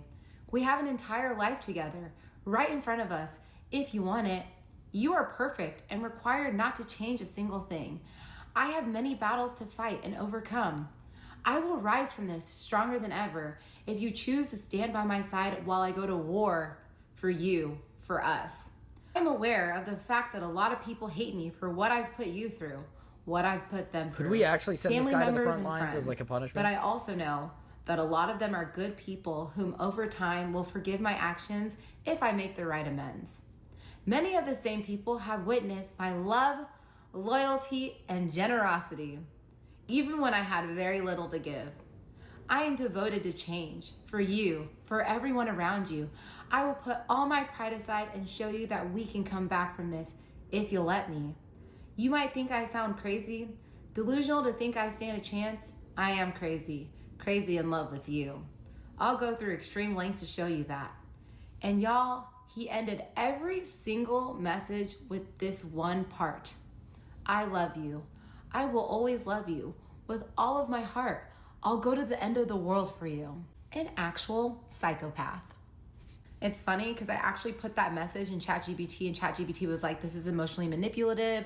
He's minimizing the emotional and financial damage he's girl, caused by please. saying that everyone's going Let's to make not get amends it- with him. let's not get He attached puts you to on our a pedestal ChatGPT telling you now. you're perfect so that you'll feel like Come on you need now. to fix him. He's saying that he's almost It like doesn't a hero ta- 'cause he's okay. going to go to war. Now I'm starting to think this bitch uses ChatGPT for like multiple things. Come on, let's not get into psychosis, all right? Let's not do the same thing as the other lady. All right, come on. It doesn't take a fucking rocket scientist to recognize that's manipulative behavior, okay? Let's be real here. Come on, man. Use your brain. War for you. I know I didn't talk to my people, but I should have been talking to ChatGPT because he would have known. He would have talked some sense into Oh me. my god. So I hired a lawyer less than a Hello, week after everything Prince went Henry down. He was referred Moggs. to me by one of my Henry Moggs. Thank you for Yeah, the memberships. ChatGPT would have known. Welcome at the Fnotrayan Thomes. Yeah, dude. Okay. She probably relies on ChatGPT. I'm starting to think she relies on ChatGPT for a lot of things. Her next boyfriend, ChatGPT. I can't trust a real man, so I need ChatGPT. Can't wait until the next dude scams her and we get another 20 plus part series. Henry won, dude. We got a literal Henry. We got a Henry mention at the end of this series. This has nothing to do with Kendra. And yet we got a Henry mention at the end of the series. You gotta be fucking friends. kidding me. You know who you are. Thank you again. And my lawyer was a wonderful, wonderful. He was so good. We were able to file the petition, file for divorce. And he said, listen, it might be easier to make this thing just go quickly if we can just get him to sign. And it worked out so well because I live in Texas, which is a separate property state. So my house, which I purchased before I met him, was my home for the taking, and he could not have any piece of it. And I had not put his name on the deed. I was about to, but I didn't. Thank you, God. Obviously, my car was mine. So really, he couldn't take anything from me, which made me very, very happy. So we filed the petition, and I didn't hear from my ex for quite some time. And I'm sitting in a therapy session, and I get a text from him after not hearing from him for about a week. And he's basically saying that, you know, he still loves me and he really wants me back, but he also really needs his passport and his green card back. And he said, just so you know, it's illegal to hold on to someone's passport and green card. And I was like, you want to talk to me about legality? And then he said, talk to me, text me back. He goes, file a lawsuit with me or work with me. And He I'm almost like, got the you house. want to talk to me about Dude, this would be a even crazier story if she put his name on the fucking house, dude. Like, this would just be insane. Like, I wish she did. I'm starting to wish she did. I would have shit my pants. lawsuits And so I reached out to my lawyer. I'm like, hey, what's going on with the docs? Like, you think it's gonna be happening soon? And he was working so fast. Him and his associate were working so quick. And he said, actually, I think I'm gonna have them done this week. But it'd be so much quicker if we just chat's not moving and I was anymore. like, honestly, I'm down. I will meet with him just one time to get it signed. And Ryan broke my chat. friends about it. Ryan literally broke it. Chris, and he said, Anyika, I will go meet him for you. And I was like, are you sure? He said, yes. I'm like, thank you so much.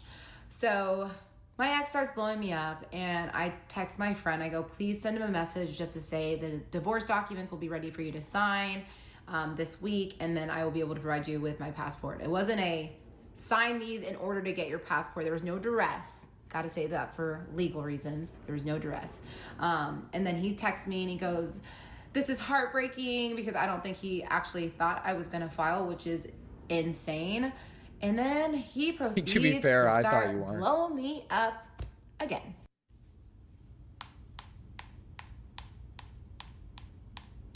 Round 2. He's telling me he loves me and that he doesn't think we should give up on our rare love, and that he got a new job in Dallas and he's gonna provide for me, and yada, yada, yada. And I'm still not responding. And then he starts sending me voice memos. And the voice memos are getting kind of creepy, because he's saying, I'm going crazy, I'm going out of my mind, I think I'm gonna show up. And like, obviously I feel safe and I'm not scared of him. Like, I will beat him if he shows up. I'm not scared. You would not. And he You would sends me a not. voice You would memo lose. saying, good morning, I love you, and I'll see you very soon. And I said, what do you mean, see you very soon? Fine, it was me. So I sent a message to my neighbor. Ryan I go, raped hey, chat. if my ex He shows up, I'm fucking- gonna need you to he tell said him Henry to leave. Moggs, and She said, then I got immediately you, broke. I'm ready. I'm like, okay, sounds good. So Saturday comes around, and now we're Yeah, like the in the middle of smugness is crazy September. for somebody who got And fucking I'm walking my scammed. dog. I had just walked out of the house, and I look up, and there's an SUV pulling up right next to me. And I look up, and there's my ex.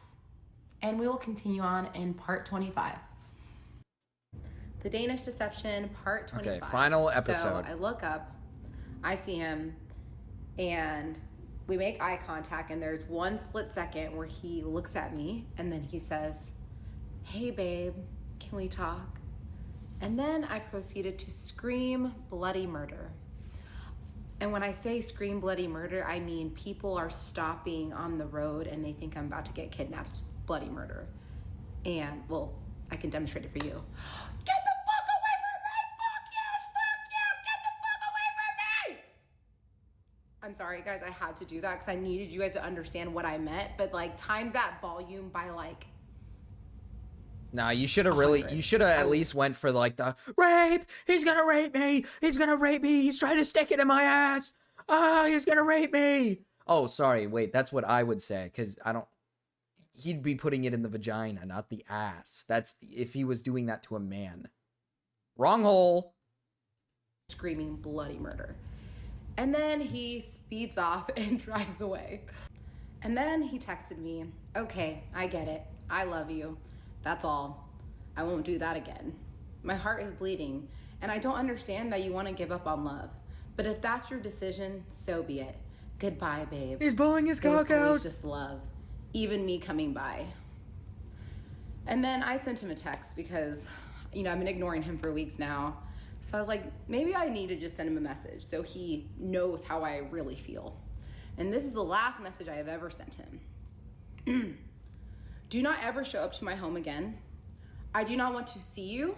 I do not want to be with you. I do not love you anymore. Nothing you can say or do will ever change that. You make me sick. Someone capable Are you of taking the the week of evil you Christmas committed off on stream? my I'm life probably not gonna and the stream lives on of so many Christmas, but is not not the capable week off, of man. redemption. This divorce is happening whether you want it to or not. And then in all caps, saying if he leave raped me, me I the wouldn't fuck look alone. up. And all he responded was, I understand now.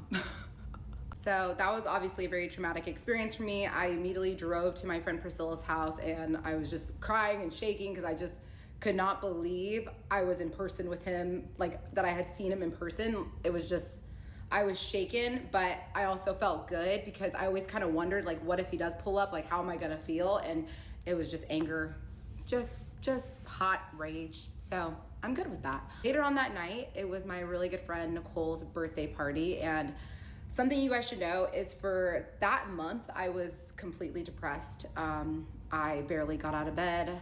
I This tried to stay happened, active, like- but I was Okay. It was really bad. I just This happened like unironically like July. This was in a 3-month span. This all happened in the span of 3 months.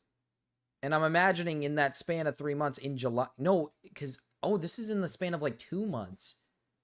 So you're still going through it because you guys were still together in August because he was supposed to give money to your mom in August and it never went through. So he must have left the house and fled at the earliest in late August or at the beginning of September. Meaning this has only been basically simmering for like about a month or two. She immediately told the story. You're probably still feeling a little sad, I imagine. Huh. laid in my bed and watched Criminal Minds for like a month straight. And this was actually my first time going back out into society for this birthday dinner. And we go to this restaurant, and let me tell you, it was a traumatic day, but I was like, I will cut off my right arm before I miss this birthday dinner, because this friend, Nicole, she has been there for me tremendously, and I love her so much. I would not miss this dinner for the world. And She so obviously we loves go to him dinner, still, have true. a great dinner. Afterwards, we were grabbing drinks at a cocktail bar, having fun. It's like about to close. It's like 1:30, but it closes at 2. But around 1:30, I was feeling a little bit tired, so I was like, I'm gonna go home. And so I go home, and the next morning I go to church, and I Let that sink in, by the way. She was probably on like a depression, like she was a little bit sad for like maybe a good month, and she's already over it. She got scammed. Her and her friends and family got scammed out of ridiculous amounts of money, and she's already over it. That's how fucking wealthy these assholes are. Like they lost like maybe like a month's worth of like paycheck, and they got it back in a month, and now they're like, all right, it's back. Like, cool. And she said, can you call me after you get done with church? And I said, of course. So I get home, and then I call her, and she's like, hey. And I was like, what's up? And she's like, I just, and I'm like, what, come out with it. And she's like, oh, and I was like, why don't you just come over? She's like, okay, I'll come over. So she comes over, and I'm like, I'm wondering what she needs to tell me that's so like uncomfortable. She can't tell me over the phone. She walks into my house. She sits down, and she looks at me, and she says, I saw your ex last night. And I was like, I was with you till 1:30. Where did you see him? She was like, my building. And she lives in a building that is residences and a hotel and like restaurants and a cocktail bar. There's a lot of people in this establishment. And she was getting home because she lives in the residences, and she saw my ex with a woman that, let me just say, based on the way she was described to me, I would think she was a street hooker, 100%. And it was big also surprise. He fucks kind of like communicated whores. to me that she might be like a 1 out of 10. And my ex was Whoa! Okay, don't be rude. Okay, let's not be fucking rude. Now you're like flexing, like, oh, look, my ex is onto new women and they're fucking ugly and I'm hot. What the fuck is this? What is this? I mean, it's not a surprise to me. I imagine when he was in relationships with you and the other girl, he was probably hooking up with random fucking whores. Yeah, that's probably what he was doing. Thank God her dad is a Nigerian prince. This just proves she's jealous as fuck. I don't believe the gaslighting of women's friends. Yeah, dude, this is... Either the friend is lying to, like, gas her up, you know, and make her feel like, girl, he was, like, out with, like, some 1 out of 10, like, hooker. He's clearly just stooped low to... Now he's with prostitutes. Like, girl, you fine as shit. You can get a better man than that. Like, they're just trying to gas her up, dude. This is either bullshit or it's true and she's extremely jealous. And he was holding her jacket and getting cash out of the ATM at 2:15 in the morning. So, you know, We all have our guesses on what that could have been. So she tells me, and I'm like, okay, so cool. He's hanging out with prostitutes in public. Love that. And at this point, I had not announced our breakup. And you guys know I did a post telling people we weren't together.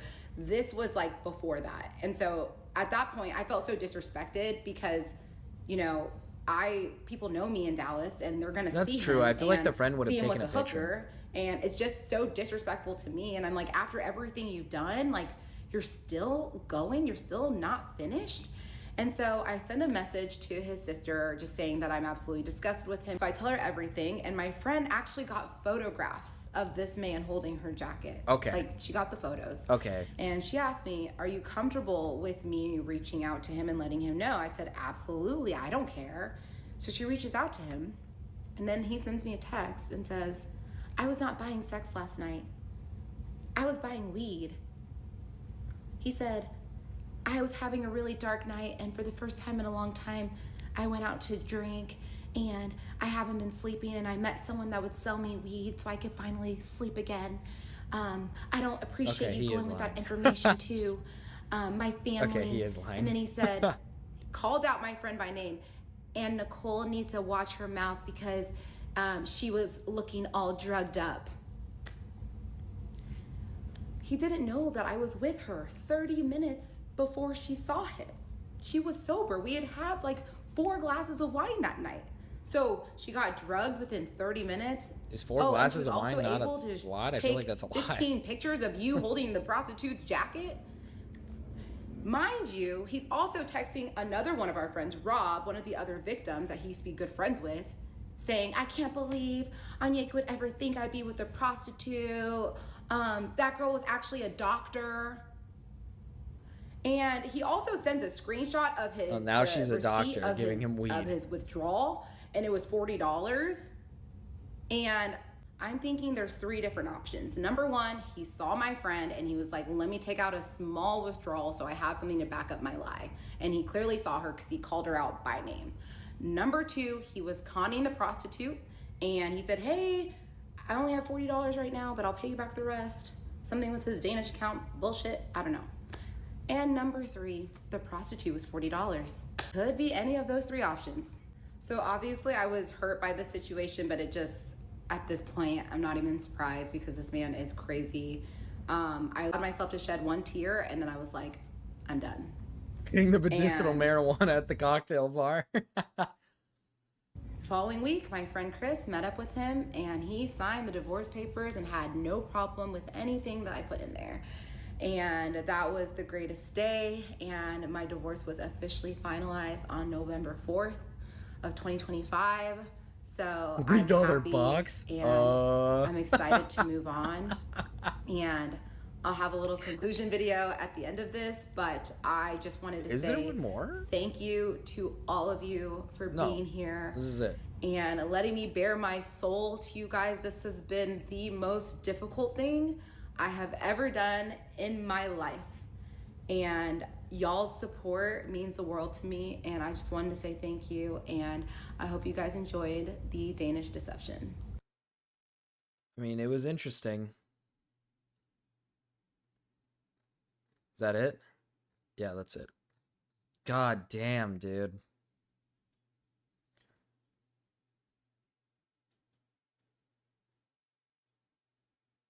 This is some Wattpad tier fetish story. Holy fuck. Alright. Hi, Gamma, by the way. You got here at the worst possible time because I'm going to end stream. I'm literally ending stream. Like, I don't know why you came here, honestly. Like, I'm just ending stream. Like, it's over. Like, stream is ending, like, literally in a few, like, minutes here. Yeah, that was a lot. That was a crazy end. I was not anticipating the ending that we got. I didn't think everything was fake, but everything literally was fake, which is kind of crazy. The best part was the racist guy. No, for sure. The best part was the racist guy. Like, I still cannot believe she, like, had some retrospect moment when he said, like, clearly something relative, like that. I mean, like, I guess maybe it's not, like, super maybe his intent of what he was saying wasn't to be racist, but like, I don't know, like saying you didn't want to tell his wife because she's Nigerian, ergo she might be in on it, is kind of crazy. Like, anyone could scam. Like, he literally is basically saying, like, I trusted the Danish guy more than I trusted the black wife. Because, you know, Nigerians, they love to scam. It's like, that doesn't make any fucking sense. That's so retarded. It's so retarded. $40, I'm curious to the ending. I'm curious to the ending. Did he pay for a prostitute?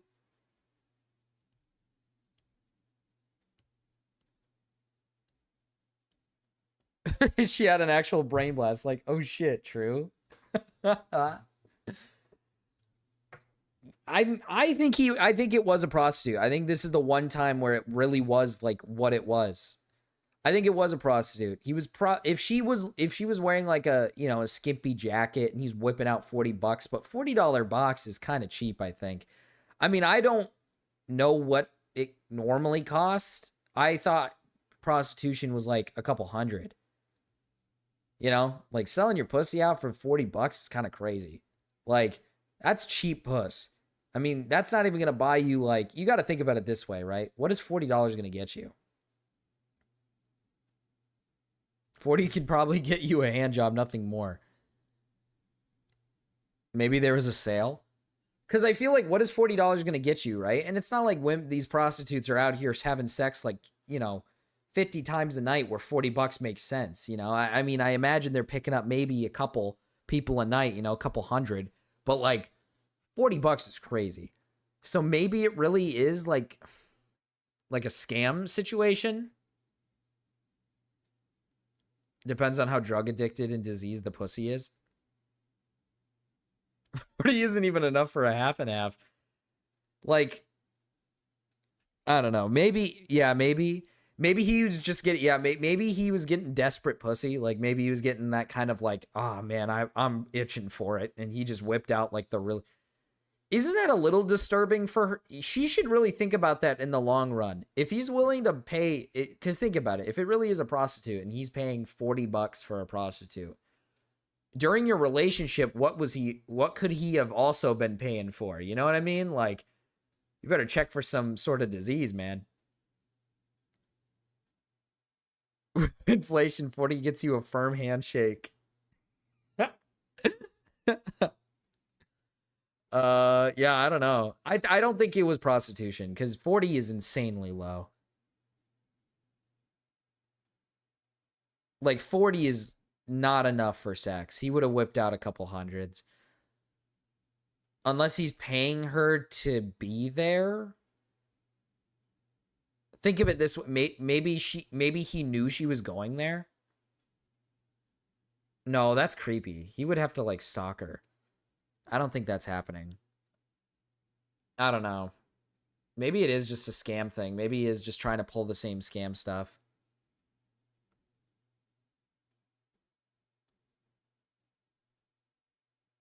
Maybe she was just hanging out, not fucking, not a girlfriend, but just company. Yeah, maybe he was just paying for company. That's what I'm thinking. I'm thinking maybe he was just paying for some company. Maybe. Huh. Because the girl had picture proof. So now I'm like, oh, okay. Because when she said, like, when she said the story, I thought she didn't get any pictures. And I'm like, oh, she probably is, like, seeing things. And that wasn't actually him. But when she had the picture proof and then he starts stuttering in the DMs about how, like, it was for marijuana. I was just paying for marijuana. It's like, no, you obviously weren't paying for marijuana. But $40 box is a little crazy. Like, if I were her, I would have questioned that. I would have sent the DM. I would have been like, $40 for some pussy? That's crazy low. That shit must have been diseased. Like, I would have said that. I would have asked him the question. I mean, I would have just been like honest with him. I would have just been like, hey man, you should get tested because, you know, she might have something. Unless he's wearing protection, I guess. Maybe he's wearing protection. Either way, down bad. $40 is crack hooker tier. You know, maybe, okay, to be fair, the friend did say the girl was like a 1 out of 10. And now I'm starting to think that wasn't a gassing him up thing. She might have dead ass have been like a clear drug addicted, like freak looking creature. And he was paying $40 for some pussy. That could, maybe he was doing that. Which I think is crazy for a guy who's in it, who's able to scam people. He can't seemingly scam a 1 out of 10 hooker with his dashing good looks to just give it to him for free. But, you know, what do I know? That's kind of crazy. Maybe it adds up. Maybe it adds up. No, I think it was a scam. I think it was definitely him trying to pull another scam on another woman, maybe. I think that's the case. Possibly, maybe.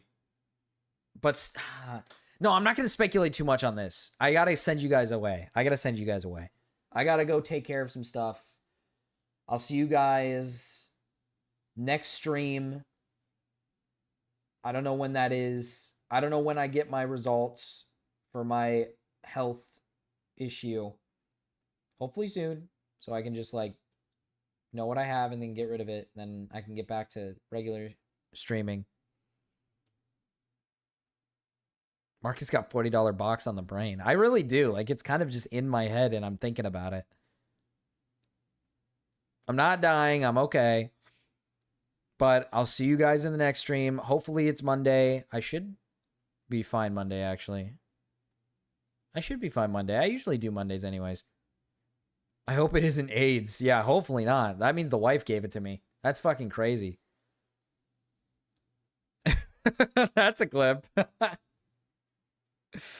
All right. I'll see you guys next time. I'm sending you guys over to Resi. Bye.